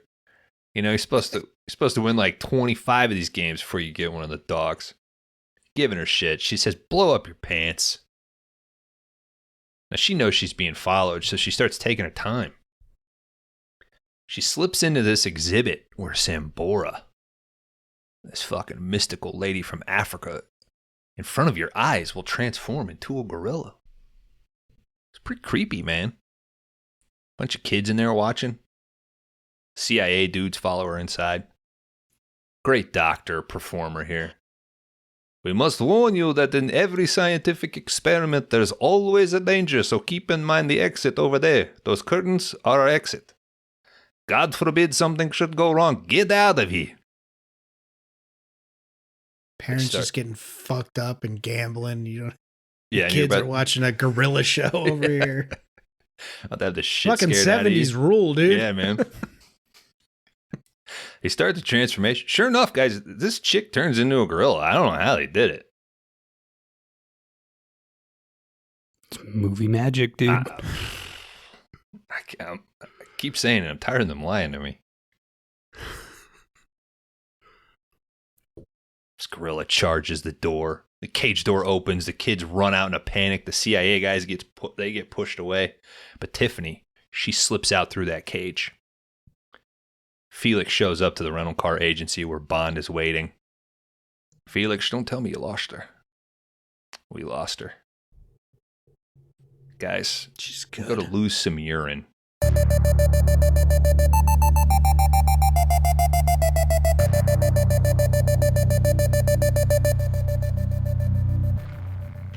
All right, when we left off, Tiffany had evaded the CIA and God, what am I doing? Putting myself in the movie? Bond is left alone with that poor rental car, but we pick back up with Tiffany arriving at her rental home. She finds No, we Bond don't. in the... We're going to pick up with Roxana. Ooh. Because it's the Hustler Minute. All right, gentlemen. I expect We got high-class Roxana women. here. Mm-hmm. Whoa. What you got gloves on for? She was lifting weights, dude. She's riding a bike. Oh, okay. I was getting ready to ask, like, is she trying to not get blisters because she's jilling so damn hard? Yeah. That too. How heavy is her labia she must require lifting gloves to spread? This is Roxana. Her statistics are 36, 25, 36. She's 5'7" and 120 pounds, born in 1966. This 26-year-old bookkeeper from Arizona has a knack for wide open spaces. After a week Dixie chained Chicks? to a busy desk, she can't wait to wiggle out of the office or out of her office clothes and get on her bike. So she rides naked? Mm-hmm. You can call That's what it 1-800 sounds like. 775-5885 for more action. Fucking chapped, ladies. leathery. Her tan line is just like the bicycle seat, so her butt crack and vagina untouched white. by the sun's harsh rays. Oh boy. Thank you, Dan. Hot weather pick. I couldn't. And like diamonds, the Hustler hotline open forever. Still going. All right, Tiffany gets to her house. She finds Bond waiting for her. She makes up some fucking story about, you left me in a casino playing blackjack for 2 fucking hours. No diamonds. Nobody showed up. What the hell? And why is my black wig in the pool? Dudes. It ain't a wig. It's fucking Plenty O'Toole. She freaks out a little bit. So they threw her in a pool earlier, Mm-hmm. and they were like, I didn't know there was a pool down there. And then Yeah. they kill her off screen in another pool. This is Winton Kid. Winton Kid killed her, thinking that that was Tiffany. It's a little hat on hat with the pool murders, you know? I think it's called foreshadowing. I don't know. I guess Plenty did have more in the movie, but they cut a lot Yeah, out. there is a deleted scene of her sneaking in while they're Trying to get her boning. clothes. Yeah, and she gets her Yeah. address. So there's a lot cut from this movie. There's a Sammy Davis Jr. cameo. I hope Kron got that in his research. I bet he was gutted when he went to see this. So supposedly he was not into this at all and did not really want to do it. Sammy Davis. So probably grateful he got cut. Mm-hmm. Yeah, I don't He think still he's got mad. paid and Yep. didn't have to be in the movie. Didn't like. So Bond tells Tiffany, they must have thought she was you. Now, you're in this too deep. What the fuck's going on? And it's not a Connery Bond unless he slaps a lady. She's like, listen, I just get fucking phone calls. I get directed where to go. But she's in. But it's weird how she answers this question like right away after he does that. It's kind of weird. I thought, I was like, whoa. Yeah. But you should never do that. I mean, Never. Connery was super into it though, right? God, you're It's putting gotten me in to a some- tough spot here. It's Yeah, gotten he was into some interview trouble. He was a fucking dickhead. Yes. It's a drunk. I think in his way, he was trying to like explain, you know, when words just won't work, when they just keep nagging. Like, it's like, dude, they are giving you the out. spot. Do you think in the first Bond he was like, "Can we include this thing that I really like doing? Let me slug." I think one it's of what these he. women." I think that's how he got the part. Mm-hmm. Bond's not a good person, you know. Don't ever hit women. No, But you it's not shake funny. the fucking shit out of them. So we've established Bond not a good guy, and Bond bad secret agent. Not a good guy. Great secret agent. Great lover. He gets answers and he gets the job done. He gets results. Yeah. You may not like his methods. He just gets it.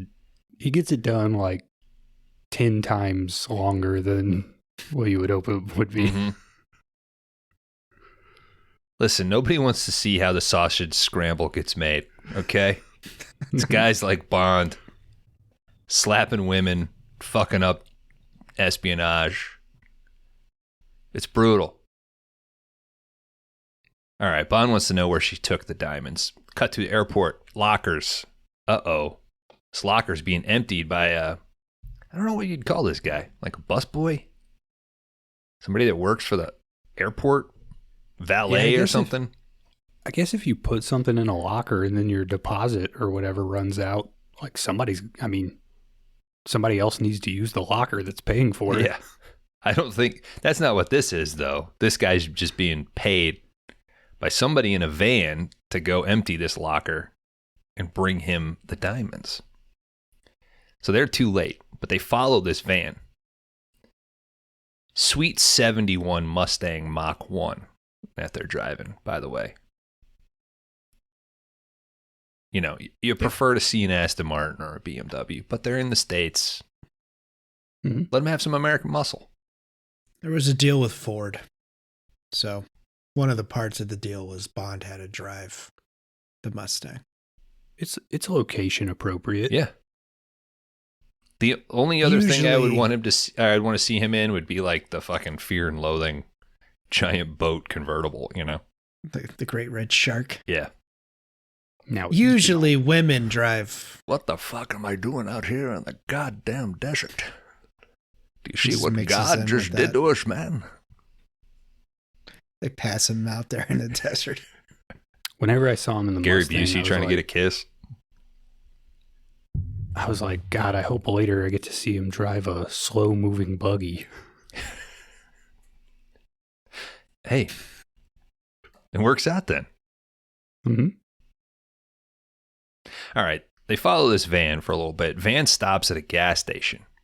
They It's a notice 5 that for Kron. the driver of the van hops out. That's Burt Saxby. What the hell? And then this other older guy hops in the van. Bond's like, we got to follow that fucking van, but stop him.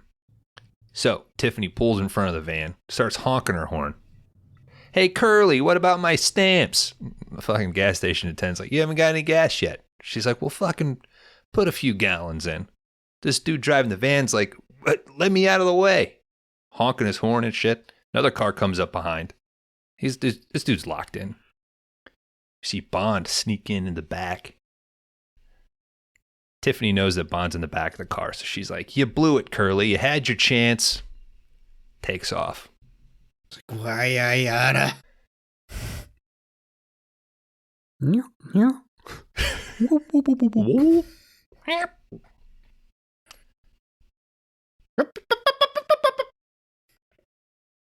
I think the underrated part of that is always like Larry, you know, hey, leave him alone. Mm-hmm. Trying to, you know, he's trying to look out for fucking Curly, and then he ends up getting it. I don't recall once Curly telling Mo to leave Larry alone. It's a good point. I'm the Larry of this podcast, I think. Mo's an instigator, dude. I think Dan's the Mo. I think you're Look Curly, forward buddy. to season 3 when we cover the Three Stooges for the box set. I'm Fuck Shep. yeah. Yeah. Get you out of here. All right. The van continues on, ends up deep into the desert at WW Tektronics. We hear that the driver of this van, he's referred to as the professor as he's cleared into the facility, pulls in, cool little elevator takes him deep into this bunker, like 5 floors down. He's got his own little parking spot. Sign says Dr. Men's. This guy gets out, goes through this restricted security door. Bond's got to figure out how to get through this fucking thing. Luckily, he's able to fucking finesse because Klaus Hergersheimer, a name that I'm going to have a tough time pronouncing, Klaus Hergersheimer from G-Section is making his way through. Slick little move. You can't deny this about this movie, is that Bond is doing like espionage little tricks. It's not just all gadgetry, right? Like he's manipulating people, as goofy as like making out with himself is or whatever. Like he's able to slip in and it's cool. And this is a cool little exchange. So Klaus swipes, he's waiting for the door to open. Bond kind of, excuse me, pretends to swipe a card, starts hitting up a little conversation about, oh, you must be new here. And he's like, no, man, I've been in fucking G-Section for 3 years, checking radiation shields. They slip through the door together. He's like, speaking of which, where's yours? He's like, waiting on fucking G-Section to bring him down. He's like, oh, I got one for you, right? Bond goes a little further into the lab. He sees Dr. Men's working on this satellite. So what's Bond do? He throws on a fucking lab coat, walks right in. Men's is like, what are you doing in here? He's like, I'm Klaus Hergersheimer from G-Section. I'm here to check radiation shields. Would you please leave, you irritating man? Bond's just like grabbing shit. Mm-hmm. Dr. Men's gets a phone call. Bond's looking around. There's something out of place. It's a little cassette tape. World's Greatest Marches? Seems weird to be in this lab. Men's comes over, tells him to finally get the fuck out. Bond leaves, but who comes through the other door? That fucking poor, actual Klaus Hergersheimer from G-Section. That was going to be John Franks. Back from the dead. You see my brother? Mm. It's pretty good, though. It's pretty. Oh, this What? is Herbenshiner? Hergersheimer. Herger Scheimer. Hergersheimer. Hermantraut. Hergersheimer. Hermantraut. Mm-hmm. No more half measures, Bond. All right. So Bond's fucking found out, right? Men's obviously raises the alarm, so Bond's got to sneak out of here. How does he sneak out of here? He happens upon the set where Kubrick shot the moon landing. Mm-hmm. They should have had him back there filming. And just yelling at Shelley Duvall for no reason. Mm-hmm. It's like, why am I here? So there's 2 guys in spacesuits pretending to be in low gravity, moving in slow motion. This is the best part of the movie. Okay, it's one of the reasons I fucking love this movie. From the time they start following the van up until I'll tell you when it stops, where I think it's like, this is perfect. Don't change anything. Bond's like hiding behind this cardboard rock. Somebody's like, there he is, get him. He runs past. Now these dudes are so in character, so in training, that they try to stop him in slow motion. It's perfect. Old Bond's able to juke out of the way, hops in this fucking moon buggy, drives through the wall, takes off into the desert. Multiple cars. Why didn't they just film it in the desert? Holy shit, there's a goddamn moon rover over there. I don't know. It's fucking hot. They've rebuilt the desert in a bunker. The guy Hamilton hired a guy to design this. When he seen the location, he was like, we need to do a chase. I guess originally there wasn't supposed to be a chase. That probably, of course, he ran into issues. Okay. It probably explains why a lot of this is very lazy. Because the four cars full of guards that come after Bond, they're just the worst fucking drivers. Because these guys just wreck on their own accord. But what I do like, though, is that Bond's in a moon buggy which is kind of designed for this terrain. So while it's not the fastest thing, it's like able to kind of just keep going through the desert. Basically, all the cars wreck. So they got to send a fleet of fucking 3-wheelers. One of these guys Which are wrecks. dangerous on their own. Yes. But one of my all-time favorite like photos is from Connery doing a wheelie on one of these 3-wheelers. So, 3-wheelers take off after him. One of the guys wrecks. He's getting back on his trike, and what we find out is Bond has hopped out of the moon buggy and just let it take off into the desert. He runs, lazily kicks this dude off the 3-wheeler, hops on, and it's fucking Connery. So while it was slow, it just looks great to see him on this 3-wheeler kind of take off.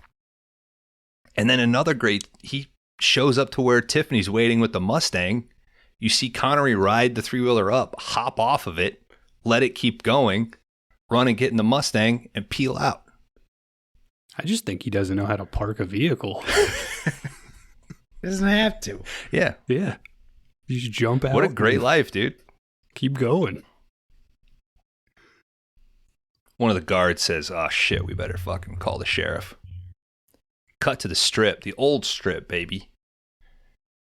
Mustang driving through. Sheriff spots him.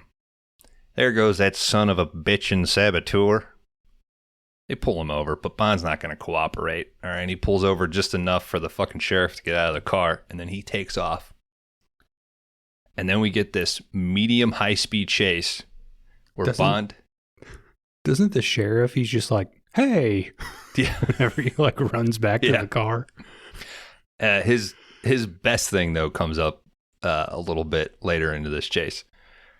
So what Bond is doing, I'm guessing it's like, well, we want to stay on the strip, but also it's kind of funny that he just keeps like figure 8s and looping around the strip, letting all these cars kind of build up behind him.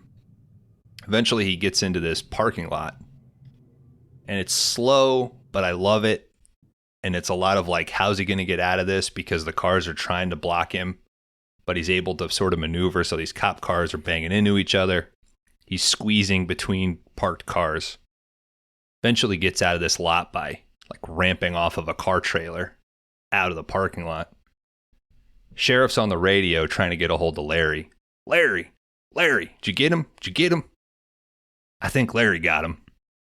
But the other deputy's like, fucking sheriff, there he goes. Uh-oh. Sheriff leaves that deputy, gets in his car, takes off. Bond's got to pull down this alley. It's a dead end, though. There's like a narrow gap. Bond hits this ramp, puts the car up on the passenger side, 2 wheels. Famous stunt error in this movie. Second unit shot the car. It's the wrong 2 wheels. Coming out at the wrong way. So they had to film the awkward insert of the car, like, whoop.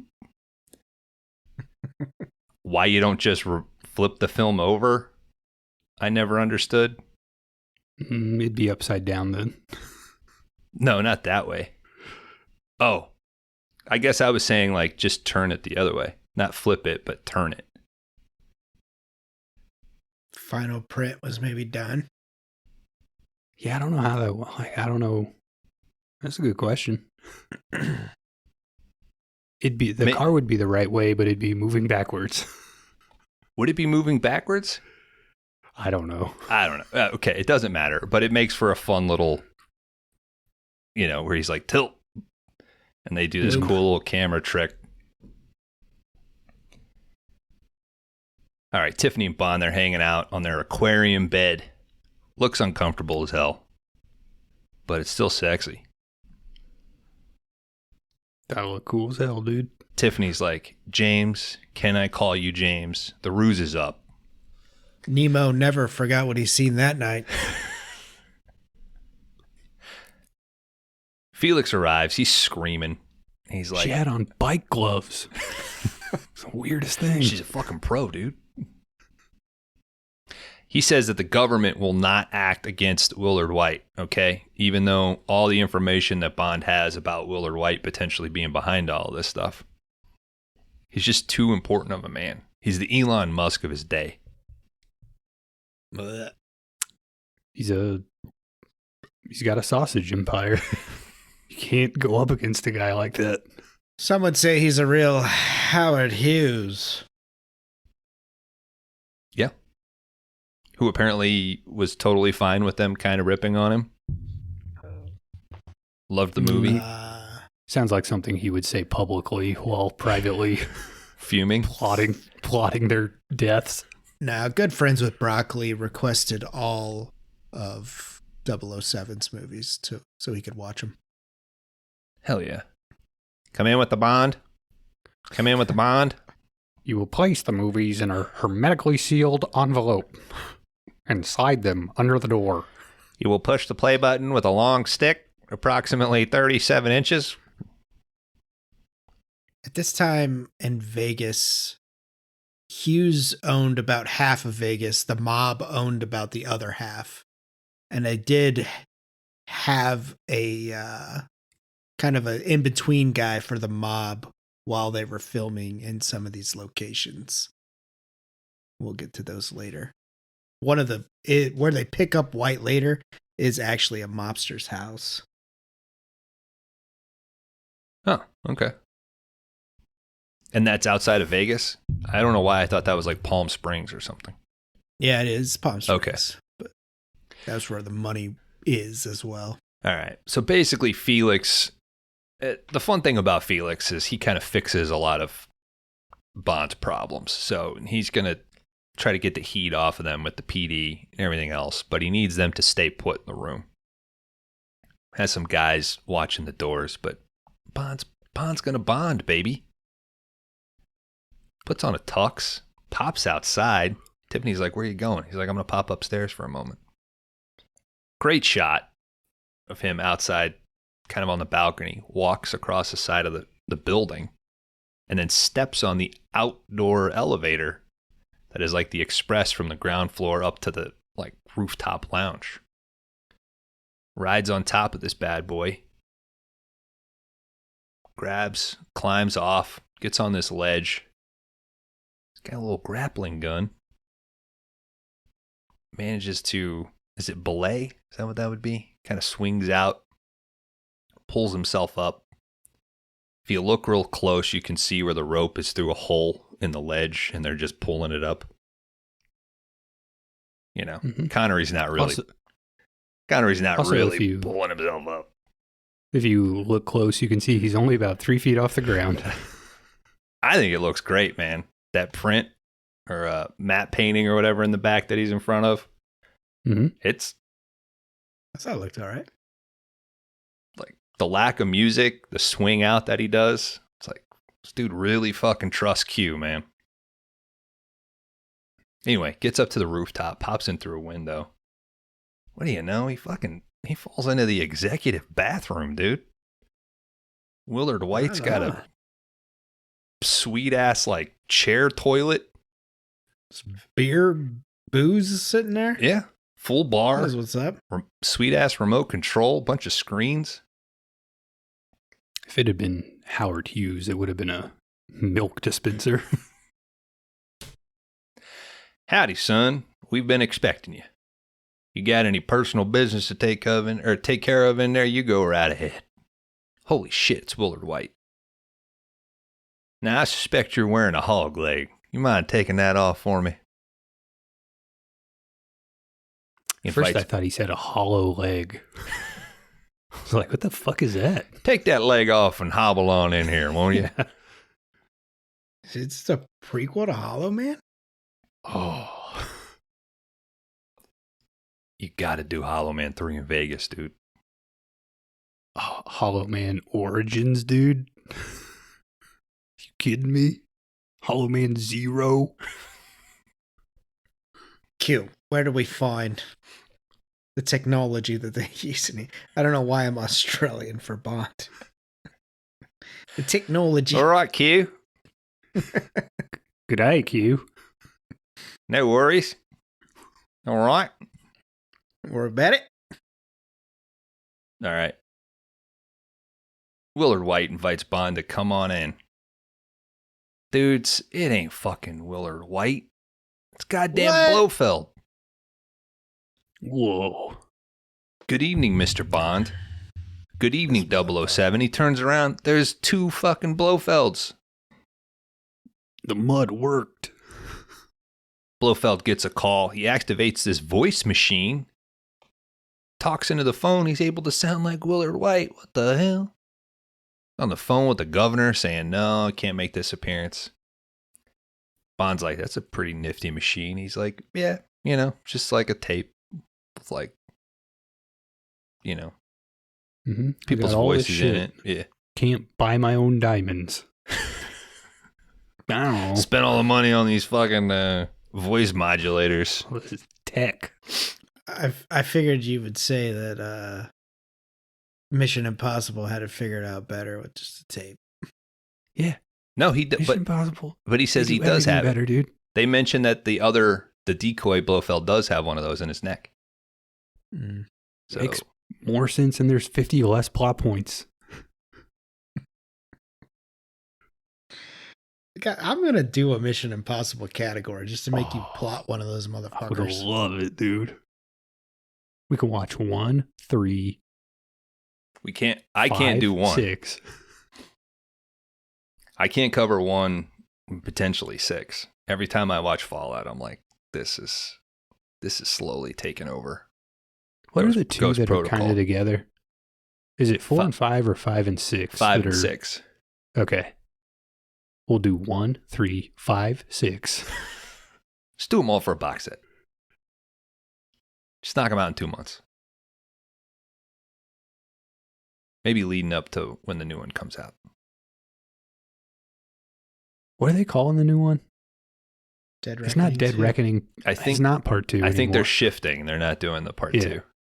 It's just Dead Reckoning, and then this one's going to have a different title.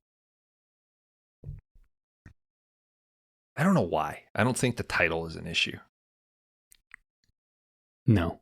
Well, and I mean, Dead Reckoning 1 does not fully conclude. I'm trying So- to remember what the fuck happened at Dead Reckoning. There's like an AI computer that Oh, that's right. does a bunch of shit, and then there's the whole train sequence at the end of it. Submarine at the beginning. Yeah. He's got to find. And they fucked up by showing the, best stunt in the movie in the trailers. Yeah. That should have been They a made it surprise huge. thing. Huge deal about that Yeah. fucking bike jump Halo free fall. All right. Blofeld has taken over Willard White's businesses, okay? But Willard White is not dead. He's being held as leverage. Bond is walking around this room. He's trying to figure out how to get maple into a sausage.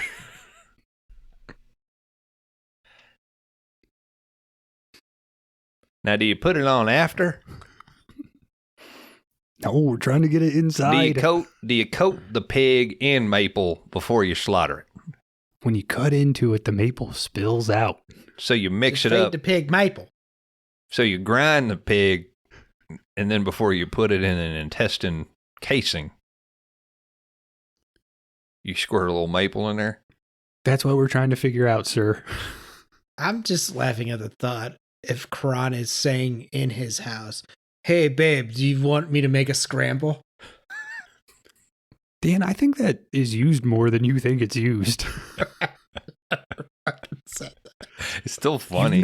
It's still you've never funny. seen breakfast scramble on a menu before? You have asked if anybody wants a scramble. I've asked people if they want scrambled eggs. And what's funny about that is I don't think it doesn't really pass into the movies. I mean, he mentions quiche once, but Bond is obsessed with eggs in the books. He loves making quiche. It's his might be talking out of my ass, but it's the one thing he really loves to cook, and he loves scrambled eggs. He hates the Beatles. Bond hates the Beatles. Yeah. I could The Beatles. I can see why Paul did not want to sign on to do the music now. Exactly. I know. It always confused me. It's in Goldfinger, I think. He says somebody says something and it's like drinking something at the wrong temperature or listening to the Beatles without earmuffs. And I always took it as like, you gotta listen to the Beatles with like headphones. But as I've gotten older, it's like, oh, I think he means like, I hate the Beatles. You gotta drown them out. It's a bummer, yeah. Bond's a fucking square, dude. He's fucking opera, dude. Anyway, Bond is unsure of which of these Blofelds he's going to try to kill. One of the Blofelds even tells him, like, get your hands off that, like, pointy-shaped little object, dude. It would make for a shitty weapon. But then Blofeld's cat comes in, sits on the couch. Bond gets an idea. Let me kick this cat. Whichever cat it jumps, or whichever Blofeld it jumps to, that's the real Blofeld. So he does that, shoots one of them. The Blofeld behind the desk pulls a gun on him, tells him to wait, and then it's fucking revealed that there's two goddamn cats. So while it was a good plan, unfortunately, they cloned the cat too. Mm-hmm. Got him. And the clone cat and the man clone have bonded. Mm-hmm. Mad cat, what the fuck you want? Some cat people shit? Yeah, I watched Cat People right after Right this. idea, Mr. Bond, Blofeld says, but wrong pushy. Of course, Blofeld can't just kill Bond, all right? They have an antagonistic relationship. Plus, Mr. Wint and Mr. Kidd have set up an elaborate pipe-laying scheme to kill him out in the desert. Mm-hmm. So Blofeld tells Bond to get in the elevator or the lift. And Bond, How do those two have sex? Wint and Kidd? Yeah. I'll send you a link later, Dan. Yeah. It'll explain most of this for you. I think you just change a setting in Pornhub. I just want to hear the conversation, I think. Maybe Mary this had is a the little fan lamb, fiction you've Mr. been Kidd. waiting to write. All right. Bond expects a trap in this elevator, so he Ooh, your tuft of hair is tickling me. I think you figured out why he likes it. Don't come in my hair, please. What is that, hair gel? Yeah. Push it to the left. Now I'm just doing something about Mary. Bond gets gassed. He's knocked out by the time he gets to the lobby where Mr. Wint and Mr. Kidd are waiting. They load him in the back of this car. But Mr. Wint's cologne bottle falls into the trunk with Bond, breaks open. This is like the third time these dudes have knocked Bond out. Yeah. Not killed him. In the series, He's a it's probably like number 30. Yeah, he's a really good spy, dude. He's really hard to kill. Wint and Kidd drive him out to the desert where there's this construction site. They find some empty pipe. They just lay him inside of it. Cut to the next day. These construction workers, not inspecting their materials, just digging some holes, putting some Vegas is a pipe boom in. town, baby. Yep, they're in a rush. Mhm. Bond gets buried on the ground in this pipe. Wakes up. There's a fucking rat in there. I'm sure Kron was freaked out. Scary stuff, dude. Bond I says, wouldn't want to be in a pipe with a rat. I think seeing the rat might have bumped him up to a 0.5. It did. It added a 0.5 to my score. all right, so 1.5. Bond says, one of us smells like a tart's handkerchief. What? Smells his coat, and he's like, oh, shit, that's me. Sorry, old buddy. And then this fucking robot, I don't know if this thing's meant to, like, weld the pipes or ground the pipes or kill the rats, push stuff out. I don't know what it is, but it comes pushing through the pipe. Bond hops on it. He's able to short it out. We cut to the repair crew that's sent out to fix the machine. Great little dialogue between them of like, I don't care that this thing breaks down twice a day. What I hate is that it always breaks down 2 fucking miles away from the nearest hatch. They open up the hatch. Bond comes slipping out. Oh, thanks. I was just walking my rat. I seemed to lost my way. We're calling the authorities. That's what they should have said. Yep. Blofeld's still hanging out up at the top floor of the Willard White Hotel. He gets a call from Bert Saxby. But it ain't Bert. It's fucking Bond. He got Q to hook him up with his own voice machine. Bond's talking about, goddamn, James Bond's still alive, dude, and this dude's a badass. I don't know what we should do. Like, he's just working Blofeld here. And Blofeld says, he lets out, rather. Listen, Willard White is safe at his fucking summer home, okay? But maybe it's time for you to finally go kill him. Felix and Bond, they rush to Willard White's summer home. They want to go inside, but Bond says, nah, give me 10 minutes. Let me go recon. Goes inside. He finds these 2 hot chicks, Bambi and Thumper. Yeah. That's the worst part of the movie here. They kick my ass. This fucking fight scene. Super slow, taking their time. They eventually throw Bond into the pool. And I have to assume that Connery was like, I'm fucking done. All right. I'm just going to grab them by the head and push them underwater. Yeah, push them down. Yeah. A lot of drownings in this movie. It's so weird because there's no water in the desert. It's like man killing himself or something. Right? Like, who are we to play God? She's deep, dude. Who are we to put this water in the desert? This is the folly of man. Yeah. Felix shows up, gives Bond a hard time about playing around with these women, but Thumper eventually, being waterboarded basically, gives up where Willard White's being held. Blow the door open, they get inside. Jimmy Dean, just having taken a fucking sausage dump, comes out. Half grease. Yeah. In that bowel. I just scrambled that throne, boy. FBI. We're gonna have to throw. CIA. We're gonna have to throw another toilet out. Can't believe Dan's never heard the word scramble. I know, that's crazy. But also, him pointing it out is funny. I feel like I guess he's never been to a Denny's or. Yeah.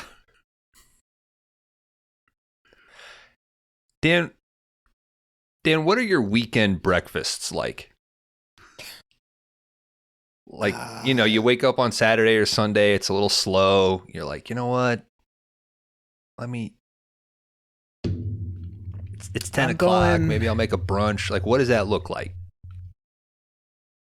Well, first of all, I don't wake up at 10 o'clock. Okay. You have kids, so you wake up at 4. You wake up at 5. You put one back down, like you wake 7. up at 7. Okay. I'm doing like hard-boiled egg, maybe some avocado toast, and a protein shake. Whoops. Wait, what? I don't do a scramble. What? I don't do a scramble. That's what I'm saying. Okay. I'll do we'll do breakfast for dinner because my daughter enjoys that, and that's when I'll do like scrambled eggs, Biscuits and gravy. But I'm not. Nah, we're not doing that. Like waffle. We're doing eggs. We're doing hash browns. Half a grapefruit, jar of Metamucil. Nah, eggs, hash brown, and like sausage. Ellen Bernstein Requiem for a Dream diet. Yeah, But yeah, hard-boiled egg. Like if it's just me and the lady, it's hard-boiled egg. Maybe she'll do like some protein fucking oatmeal or some shit, Yeah. High protein eggs, where she'll put the cottage cheese in there with them and shit. Or toast. Usually it's like a nice bread with some peanut butter, maybe. Depending on how I feel. Eggs are already an excellent source of protein. Yeah. If you eat like 12 of them, you're good to go. Is that what you're doing, You Kron? guys doing full scramble? You're doing a full scramble. I'll do a bunch of egg whites with one real egg mixed into it. Isn't a real egg more protein than a egg white? I mean, maybe by like a gram or two, but an egg white, you're getting 5 grams for 25 calories. I do the carton of egg white. Mm-hmm. You just do the whole carton? Yeah. I just drink it. Fucking Rocky Yeah, style. dude. And then I look on the side to see if any kids are missing.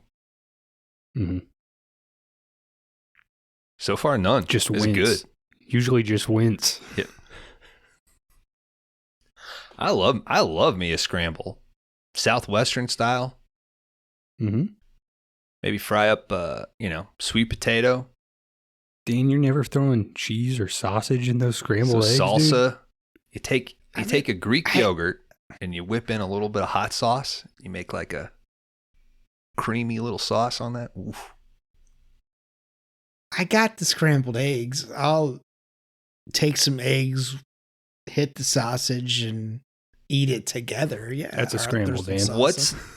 What is the Arrested Development joke? Is it the skip scramble? Skip scramble. Yeah. Don't order the skip scramble.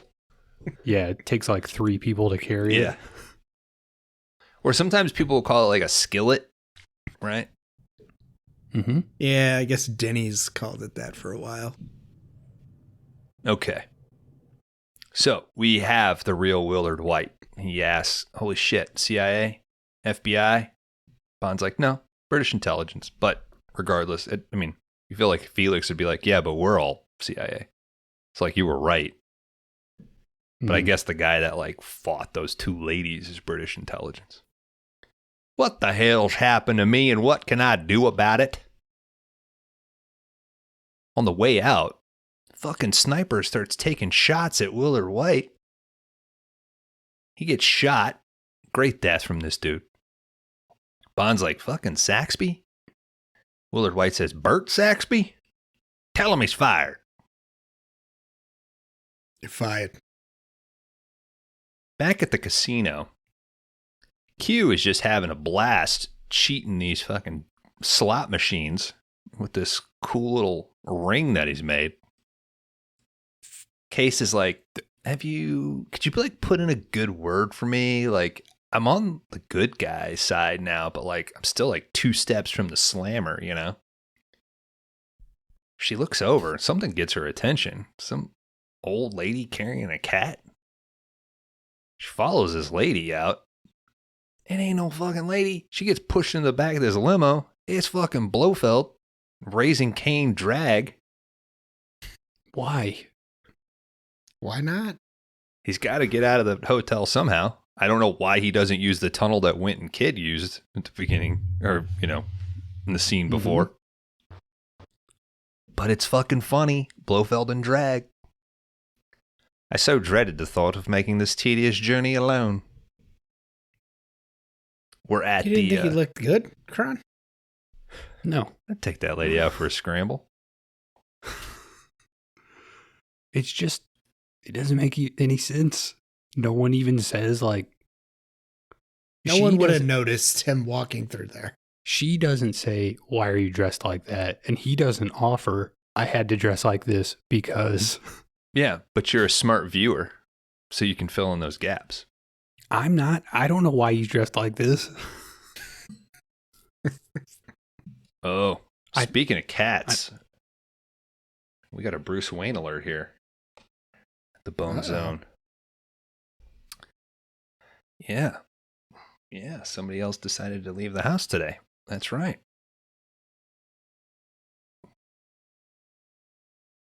Don't reach down too far. You might catch a claw. He's in, I'd rather be dicking around with your headphone cable right now mode. All right. Willard White, Felix, Bond, they are at Tektronix lab. And Bond is explaining, there was a giant fucking satellite here. Willard White's like, I never heard of it. Fucking draw it for me. bunch of dudes are coming in and out, and Willard White's like, I'm guessing I told you on the phone to hire this guy, right? And where did this fucking thing go? Turns out Blofeld was having this guy named Dr. Menz, who is like a notorious laser engineer, but also like a world peace advocate, working on some sort of satellite. They make a call to NASA. These guys are like fucking stoked to talk to Willard White. And he's like, where the fuck is that thing that I sent you? They're like, launched into space, dude. 24 minutes ago. All trajectories fucking beautiful. Sure enough, though, as soon as this satellite fucking launches out of the rocket, it starts fucking acting up on its own. Got a mind of its own. These guys at NASA are freaking out, pushing all sorts of buttons, can't do shit. We got to call you back, sir. Uh-oh. Willard White points out, hey, the first fucking laser was shot through a diamond. Now imagine all these blood diamonds up there in space. What the hell? Whoa. If Menz is the fucking half the laser wizard that he says they say he is, that's a super powerful space laser dude. We start seeing this laser get fired, blows up a missile silo in North Dakota. Russian sub gets targeted. This guy's a real Oppenheimer. Building a machine of ultimate death. Mm-hmm. And then I'm not sure if this is supposed to be China or North Korea. But great death from this dude that gets roasted with this laser. Willard White's penthouse. He goes to take another sausage dump. Bond's walking around looking at everything. White comes out. They start talking about that cassette tape. Or cassette tapes in general. Because Bond's like, what does it take to control something like that? It's like a little tape with some codes on it. You just need a computer. Could be any size. Bond says, well, then pretty much any property you own, Blofeld could be operating from. You know, and he could be here or here or here or here. He could be here or fucking Baja. Baja? I ain't got anything in Baja. He could be at the hen house or the sausage farm or the maple I factory. think one like put the tape in and it was like Zeppelin 4. And they just let it play. So Satellite will come back around in a few minutes, okay? Let it play, dude. yeah, it's on a 360. Like, Cut to the oil rig. Blofeld has got his sweet little crew there. Menz is telling Blofeld that there's aircraft, there's subs surrounding the oil rig. We hear radio reports that the U.S. and Russia, they're on speaking terms, that neither of them is behind the offensive actions that have been taken. Blofeld's not worried. He says they're just flexing their muscles like so many impotent beach boys. So he has manipulated. Wouldn't it be nice if we were older? why did you sound like Donald Trump when you said that? They're just flexing their muscles. Flexing their muscles like so many impotent beach boys. Wasn't trying to do Trump. But Blofeld has manipulated Mentz, right? So he has convinced Mentz to build this laser under the ruse that they're going to use this for nuclear disarmament. To basically ransom all these nuclear superpowers, give up your weapons. But what Blofeld really wants to do is basically auction off nuclear power to the highest bidder. Russia. I mean, kind of like how Oppenheimer built the bomb to stop the war. It's crazy, right? I'm starting to think you're kind of against op. Like, you're not pro-op. Yeah, I don't think he should have built that bomb, dude. We're doing this because he built that bomb. Somebody would have built it eventually, I guess. Yeah, I think so. The Germans. It's complicated, dude. What is life, man? Global politics. Why even try? We don't have enough time to talk about We all that. haven't the brain capacity. I can't even follow this movie, Dan. I mean, Nuclear physics, forget it. I can't even follow Diamonds Are Forever. Bond gets airdropped. Sweet little, like, ball raft. He rolls himself up to the oil rig. Yeah, this is the most like Bond. This is the thing with Bond. He could just walk right into the enemy's like fucking hideout. Yeah, sounds like a great spy.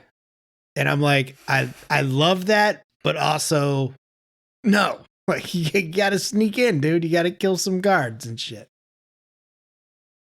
But he just fucking falls from the sky like Mary fucking Poppins. Yeah, but he already snuck into a place once. So why not do something a little different? Now, Blofeld, thinking that this might be like a negotiator or whatever, tells this guys not to shoot. Bond's able to come up. Blofeld's like, what are you doing here? Your pitiful little island isn't even being threatened. Of course, Blofeld can't kill him, though. He's got to walk around and talk about his genius. mm-hmm. Here's the rest. Here's my plan. Here's my operation. Here's my sweet tape deck. Look at my fucking dick. Yep. We see Tiffany lounging. What's this fucking floozy doing? Just out getting some rays in a bikini. Switching sides. What the hell? She looks great. She's a fucking top 5 Bond babe. She does. I almost sent you guys her Playboy today, but Now, that's a beautiful thing about Bond. Is But a warning popped up on the work computer. Nah, dude, I did it on my phone. Honestly, I didn't send them because they're not that great of pictures. I mean, they're all right. I think but Kron's more of a Lana Wood guy. Plenty of All tool. right. Yeah, I would agree. Bond. we'll continue this. I will send more pictures Cool. throughout this category. Yeah, we've got I a like few the weeks of Gold this. Woman from Bond. You freak, dude. You like her after the gold? Like when she's dead? Yeah. Yeah, Fucking freak, dude. she looks good, all Fuck. gold, dude. All Yeah, but gold she's and not stiff. breathing. She's like cool Well, It's to like the a touch. gold bar. It's like I mean, a real gold bar. I like to have her gold and breathing, but You've never even seen One or the push comes- other. push comes to shove. I mean, Never even seen that movie. All right, Bond I've tried seen to the sneak Gold in Woman. a fake cassette tape in his jacket, but they found it when they searched him. Bond calls him out. He was like, yeah, I bet this was your plan.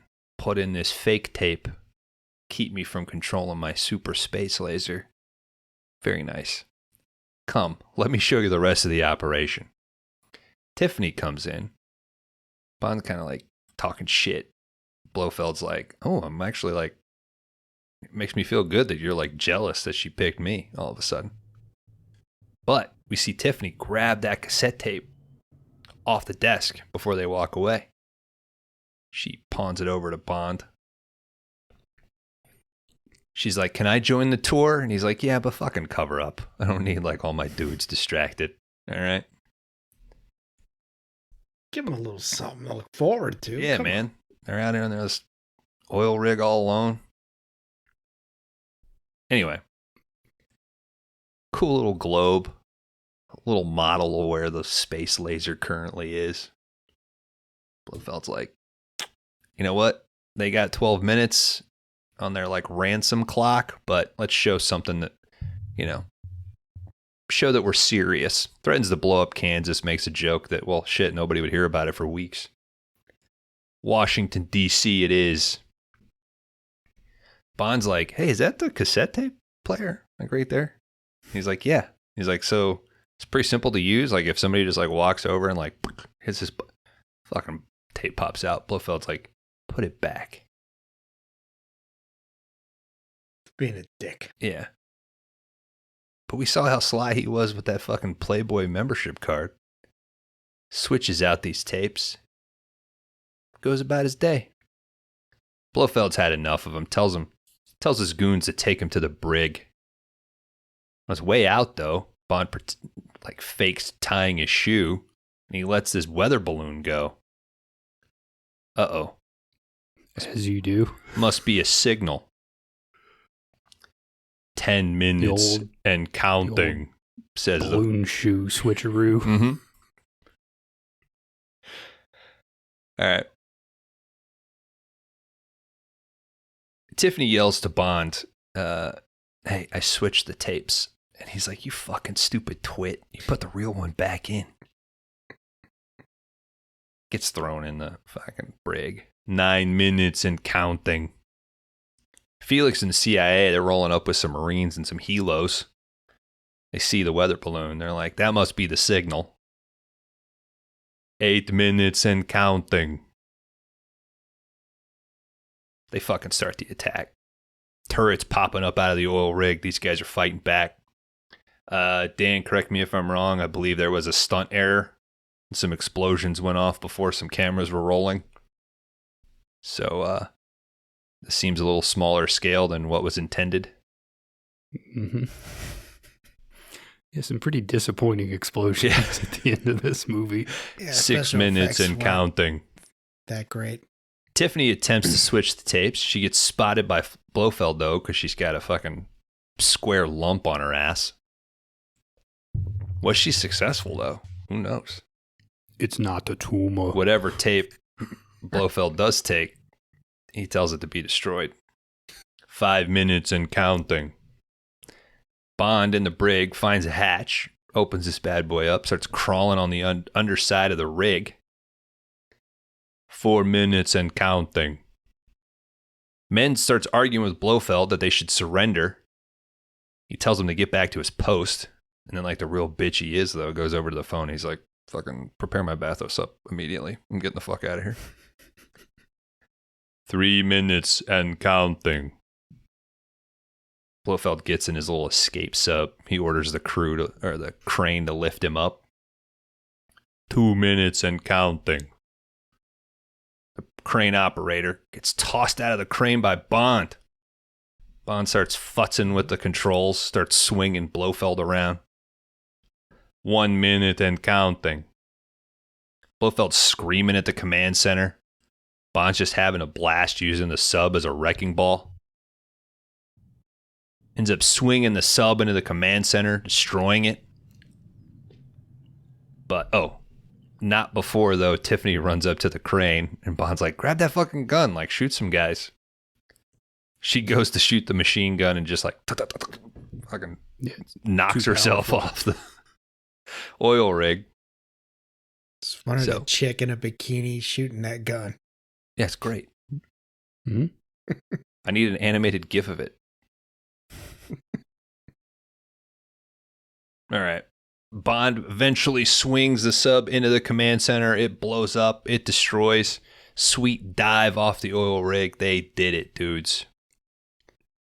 Cut to Bond and Tiffany. They're heading out. They're on a cruise back to England. Willard White Cruise Line, apparently. Because Willard's like, if you're having a fun time, let me know. I'll tell the captain. Fucking circle around out in the ocean. That night, Tiffany and Bond, they're hanging out in their private deck. Get a knock at the door. It's Winton Kid, man. Did you forget about him? Yes. They've been gone for 45 minutes at this point. They're pretending to be room service. On specific instructions and with compliments of Mr. Willard White. I can't pronounce half the shit I wrote down. Oysters, shashik, tidbits, prime rib Anjou, salade utopia, and for dessert, the pièce de résistance, la bombe surprise. We see Mr. Kid like activate a fucking classic cartoon looking bomb, puts like a fake cake thing over it. Tiffany's like, that looks fucking delicious. They sit down, getting ready to start eating. Bond's like, fucking gets a whiff of something.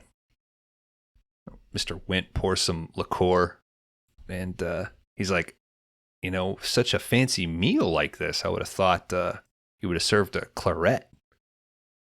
Mr. Went's like, sorry, this is all we had. Our wine reserves aren't that well stocked. And Bond's like, this is a fucking claret.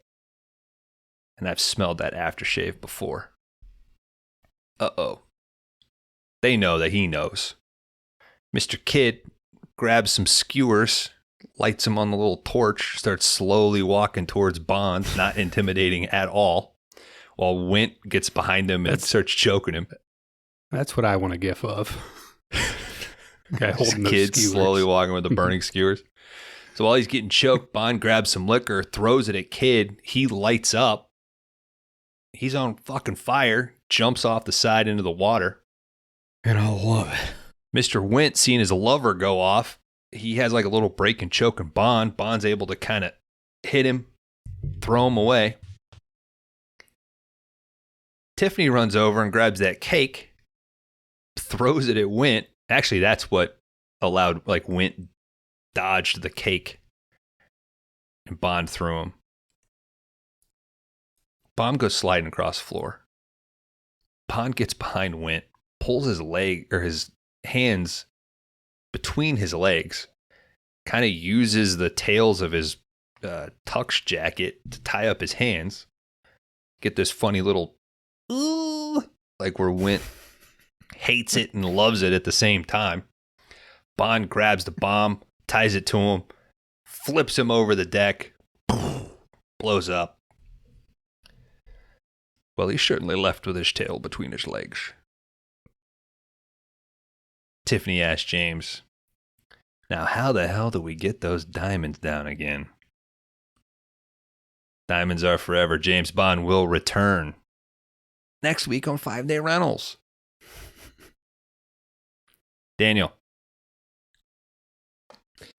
Upon further research, gentlemen, Diamonds Are Forever from 1971, directed by Guy Hamilton, was released on December 17th of 1971 and had a budget of $7.2 million. It took in a box. So 1/7 of the budget or a little more went to Connery. Mm-hmm.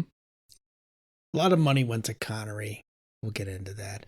Box office over $43 million. At the cinema that month, on the 22nd, in limited release, you could catch Dirty Harry. And the next week, you could catch, in limited release, Straw Dogs. Whoa.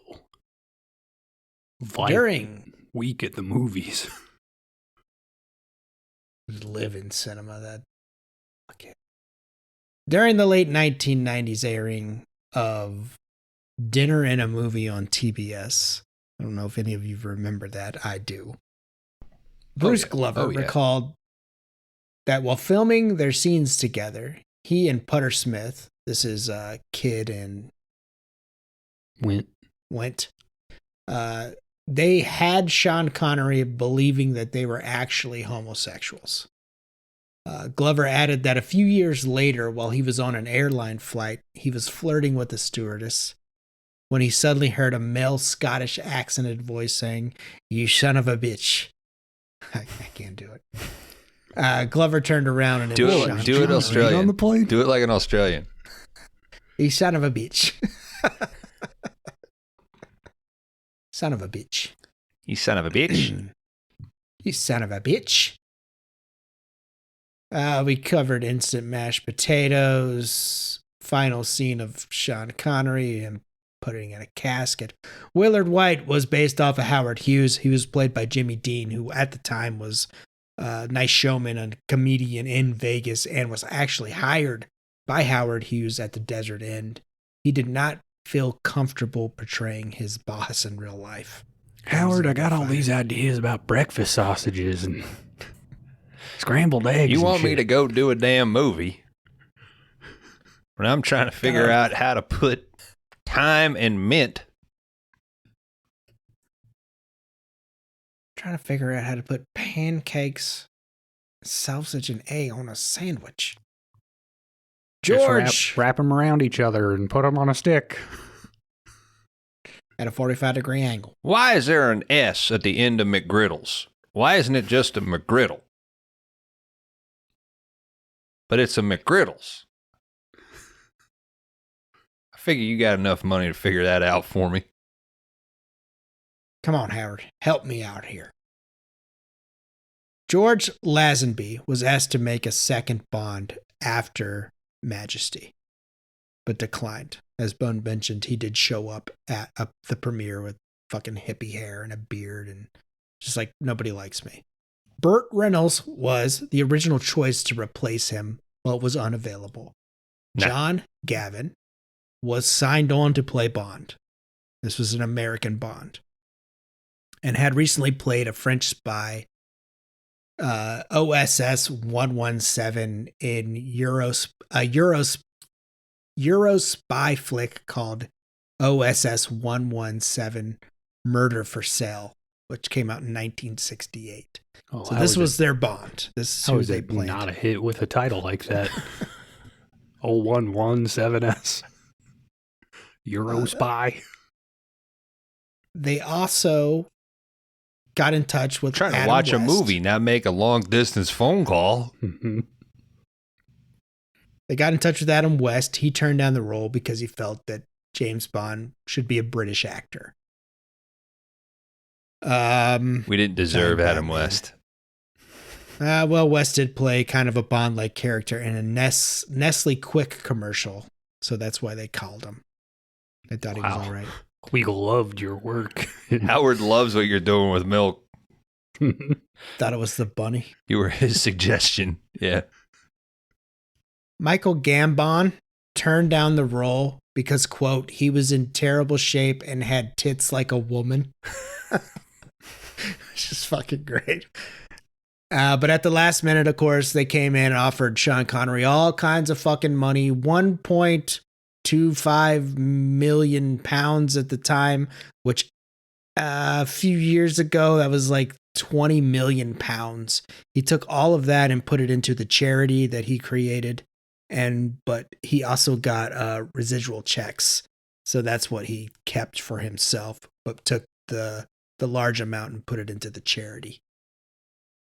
If he went a day over, he was paid $140K a day for any day that they went over on this. That's how bad they wanted Sean Connery for this. They did bring in, if David Fincher made the movie Mank, who his nephew was the guy that wrote on this. He was a Mankiewicz or whatever their name are. He wrote the Mankiewicz. next two, I think, as well. Right? Yeah, he touched and they this brought him one in up. a few other times. Yeah. So, and he's kind of the guy that they wanted it to be a little more goofy, so they kind of not blame him for the Roger Moore era, because of course Roger Moore does come in. Sean Connery did bring Roger Moore to a premiere of Diamonds Are Forever, I believe in Scotland, when it did premiere. Of course, at the last minute, Sean Connery did come in. We go back to John Gavin, who was also the Mexican ambassador for Ronald Reagan whenever he became president. But Broccoli felt so bad about the Gavin thing because he was promised Live and Let Die to be in that film. But he paid him in full and he got a residual checks for that movie as they came out, even though they didn't cast him. And they went with Roger Moore. This is a Bond movie, so there's tons of fucking shit you can look up. Yeah. I will suggest another shout out that I don't think they're making episodes anymore, but James Bond A to Z is a great podcast. Those are all UK guys that do that podcast, and they do a wonderful job of going through each movie. So check that out if you get a chance. One of the first podcasts that I used to listen to in like 2003, 2004, 2005, James Bond Radio. Like, I didn't have an iPod. I was downloading these massive early MP3s, via dial-up or whatever at the time to listen to.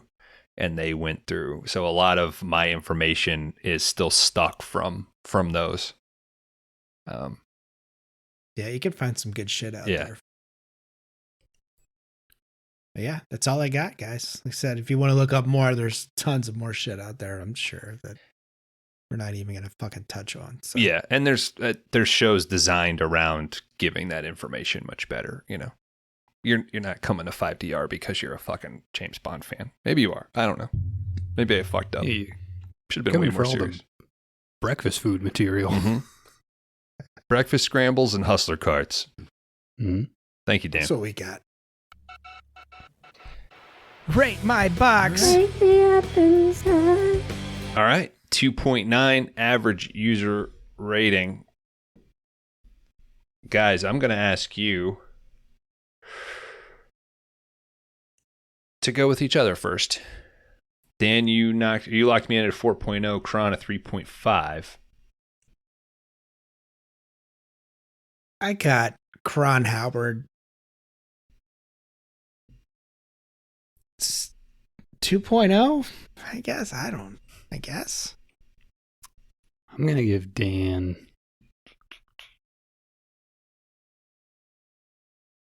2.5.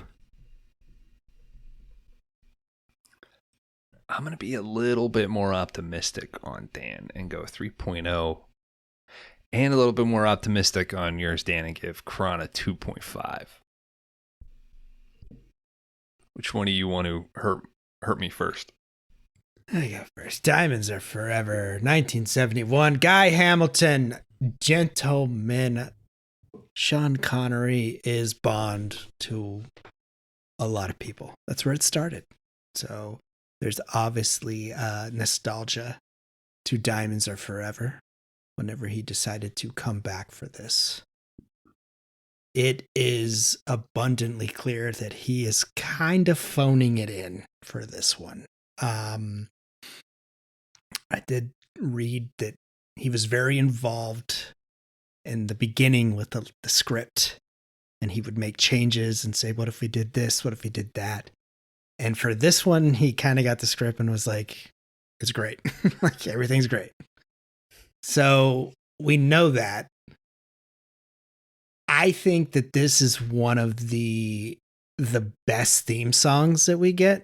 Like, one of the best songs, Diamonds Are Forever. It's obviously maybe one of the more popular ones that people can actually name.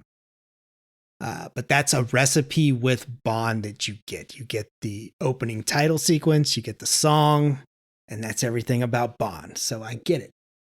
I'm a casual fan of Bond. I'm hoping that this category will expand that. So I'm excited to do this. I'm not upset about that, Bones. And I did a lot of research for this one because I feel like we should do that for these movies. Confusing plot, I will say that. But I think we got some good characters. I think this has all the ingredients of a Bond movie, of what they wanted. When I learned that the studio was like, we want Goldfinger, let's make that happen again, it kind of made sense. So I think we got all the ingredients, but I just think it doesn't mix as well in the end when it comes out of the oven to make a beautiful cake. I think I needed a little bit more action. I think we kind of get lost with the oil rig. Once we get there, it kind of... I know they had some budget restraints as well. It used to be Bond was a blank check. And then when Majesty happened, they were like, oh, okay, maybe we shouldn't spend that much money. So they were... And then they had to pay Connery, of course, all the money that they promised him.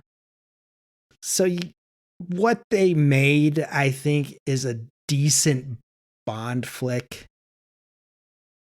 From where I'm at, like I said, I'm no expert. I was a 2.5 when I first watched this, but I think on my second watch, I think I appreciated it a little more, so I did bump it to a 3.0 for me.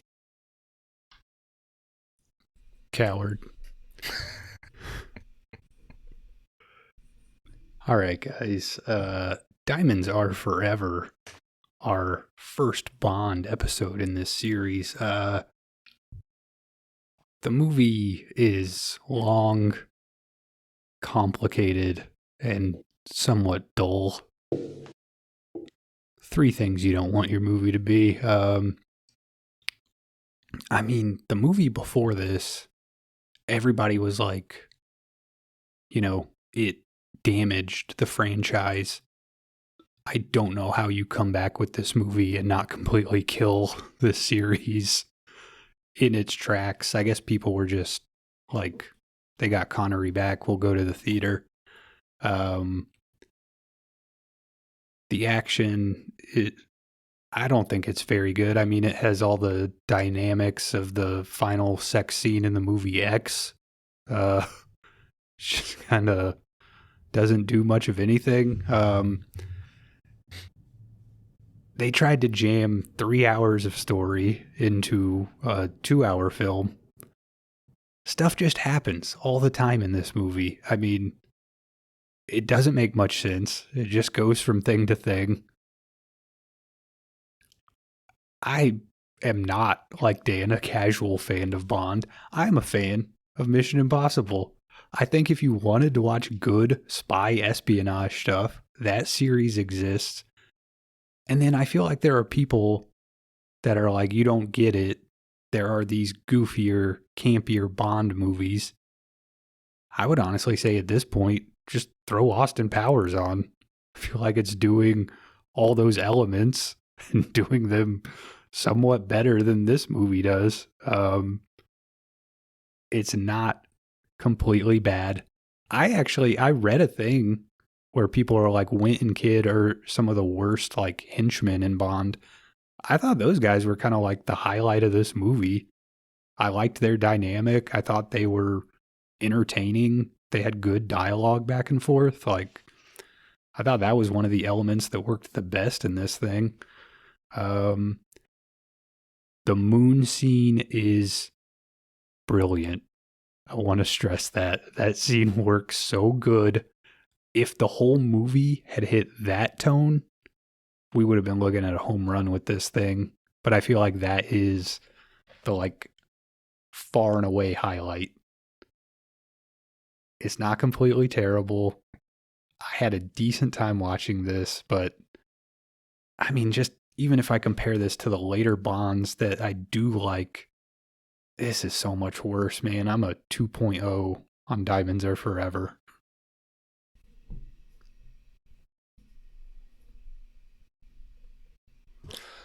All right. I think if you take Bond out of this, if this isn't a part of the Bond franchise, if this is just a goofy early 70s sort of spy movie, I think it's something that gets talked about. I think it lives. I think it's that campy and fun. I think it survives that. I think if there's anything that takes away, the main thing that kind of takes away is all of the great Bond stuff before it. This is truly just a great vibe hangout. If you watch a lot of Bonds, it's like weirdly it's like a neutral palate cleanser. I think it's obvious that Connery is checked out, but he's so naturally charismatic that he doesn't really have to try. And for me, it makes it better. I read it as a guy who is like kind of tired, upset that he's got this shit assignment. And then when it's revealed that like, fuck, the guy that I thought I killed is like still fucking alive. I should have fucking known. It enhances it for me, especially with it basically just being Goldfinger. If we were to take Goldfinger and say, okay, that's Batman 89, it's incredible. It establishes a foundation for a lasting franchise. This to me truly is the Batman Forever. It's odd, but so confident in itself that I can't help but love it. But anybody that said it's a complicated plot, I couldn't get into it, Sean Connery seems tired, the best thing about it is the song and Wint and Kid, I totally agree. I came into this like, this one's going to either be, oh my God, this is so fucking funny, or they're going to be bored. I was ready for that. And I knew what I'd give it. It gets a 0.5 bump for it trying a little bit different in the franchise. I love course corrections. I love the train wreck in a way of like what happened to the like modern Star Wars franchise because of that. But when it works and it's fun, I'm a 4.0. I'm a 4.0. I get it that that's being a little much, but it's probably the Connery I've seen the most, but I'm also not dumb enough to say it's the best Connery. 4.0.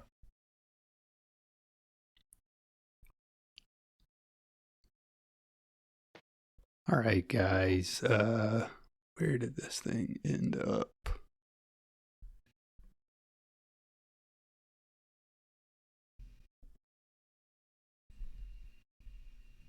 Gonna be a 3.0, so hundreds. Yep. All right, guys. Diamonds Are Forever would have an average score from the three of us of 3.0. This would end up at number 95 on the big list. This would currently be right below Hostage and right above Killer Nun.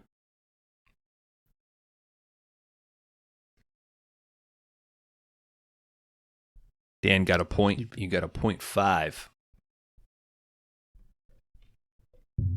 Rigged. I currently have 12 points. Bones currently has 12 points. And Dan currently in the lead with 13 points. Way to go, Dan. Look at that. Yeah. Love it. All right. Well, pretty in line with the average user rating. Mm-hmm. A little above.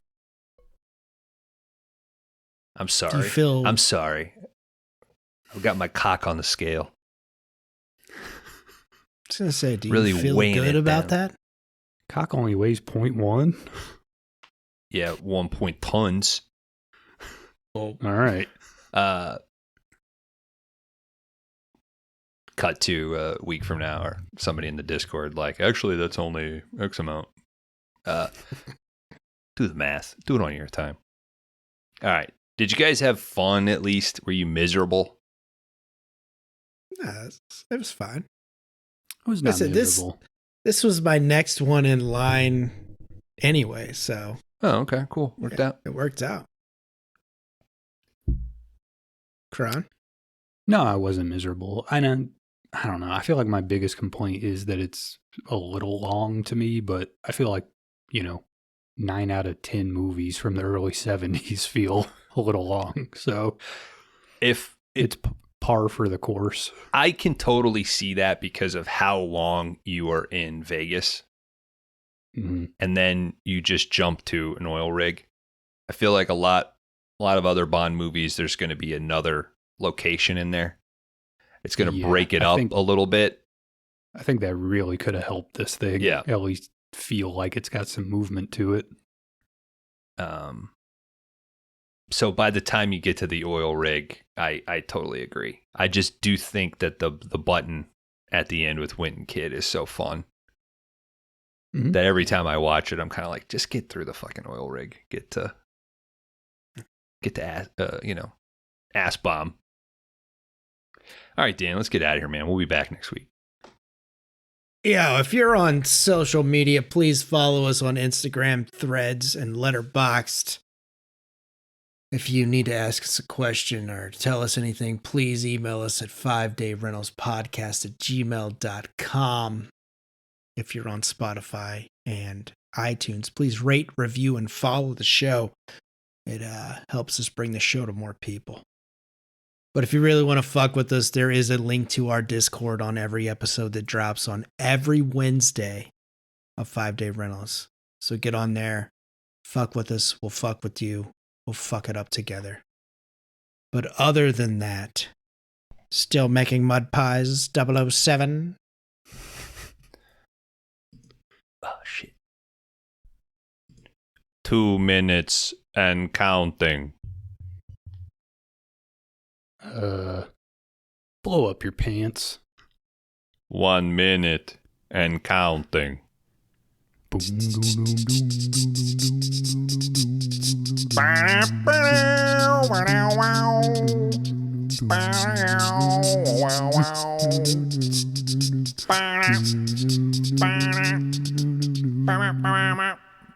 All right, welcome back, everybody, to the 5 Day Rentals podcast. This is the after shower segment for Double O Hell Yeah.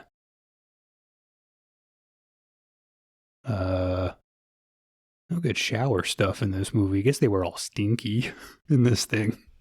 Bones, take your tuxedo off. You're supposed to be showering. No way, man. It's fucking tailored. It's expensive as hell. I got it in Hong Kong. Also, I shower in this thing. I sleep in this thing. I fuck in this thing. It's got a big hole in the front. It was rude that you put your foot over the drain, so there was like an inch of water, and then you kept trying to dunk me and Dan's head underneath. Yeah.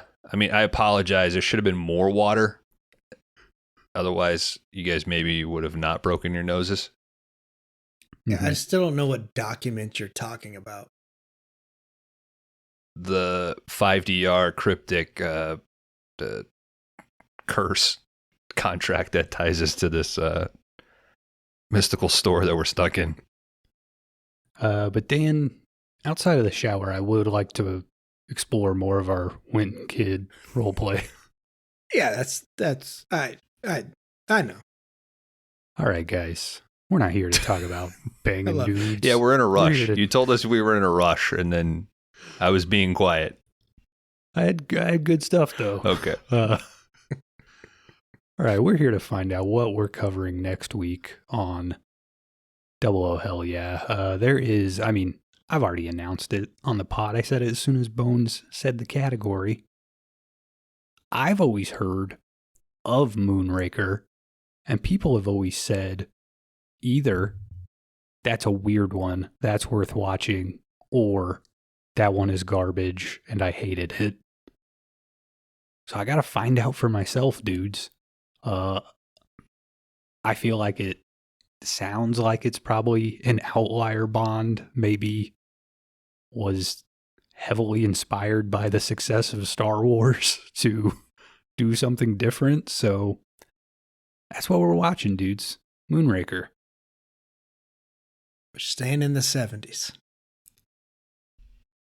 You guys, 79. But I'm sure Bones has seen this one. Dan, have you seen Moonraker? I have not seen any Roger Moore Bonds. So this would be the first. God, Maybe. I I really don't know, we'll see. need you to watch Spy Who Loved Me before you watch this one. God damn it. All right. I will not. I know you won't, but All right. I got obviously, if you're a diehard listener, you know I should have been next. But we're doing chronological, so chronological. you're gonna hear chronological. So You're gonna Dan hear is me- post 79. Yes. There's a clue for you. But I'm also doing double weeks, so we'll see where I'm at. I'll get it in, though.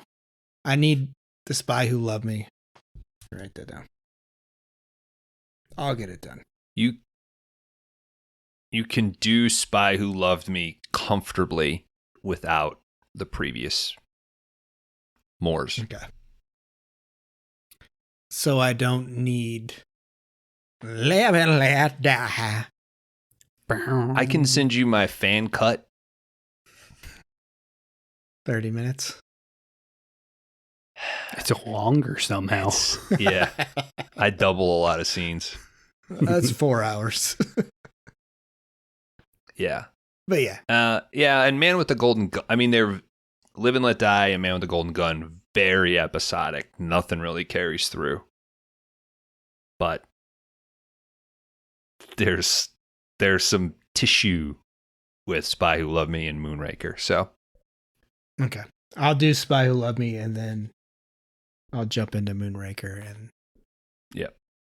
go to where I'm going to take you. So.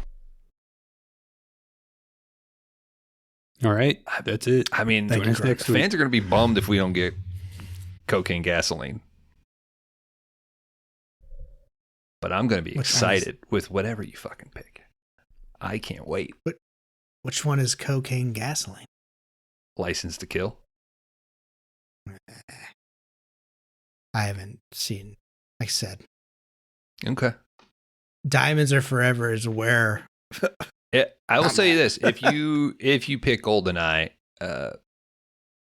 I'll give it a 2.5 just to compensate. I'll give it the 5 then. Yeah, I think you would. Well, Maybe. That's the I one I've mean- It's seen the incredible. most.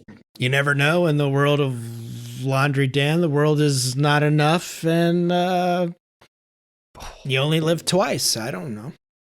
Okay. Spectre, Crash and Burn. No Time to Die. Oh Crash shit, and that was burn. mine. Who gives a shit? Fuck it. Never Let Them See You Bleed. What the fuck is a scramble?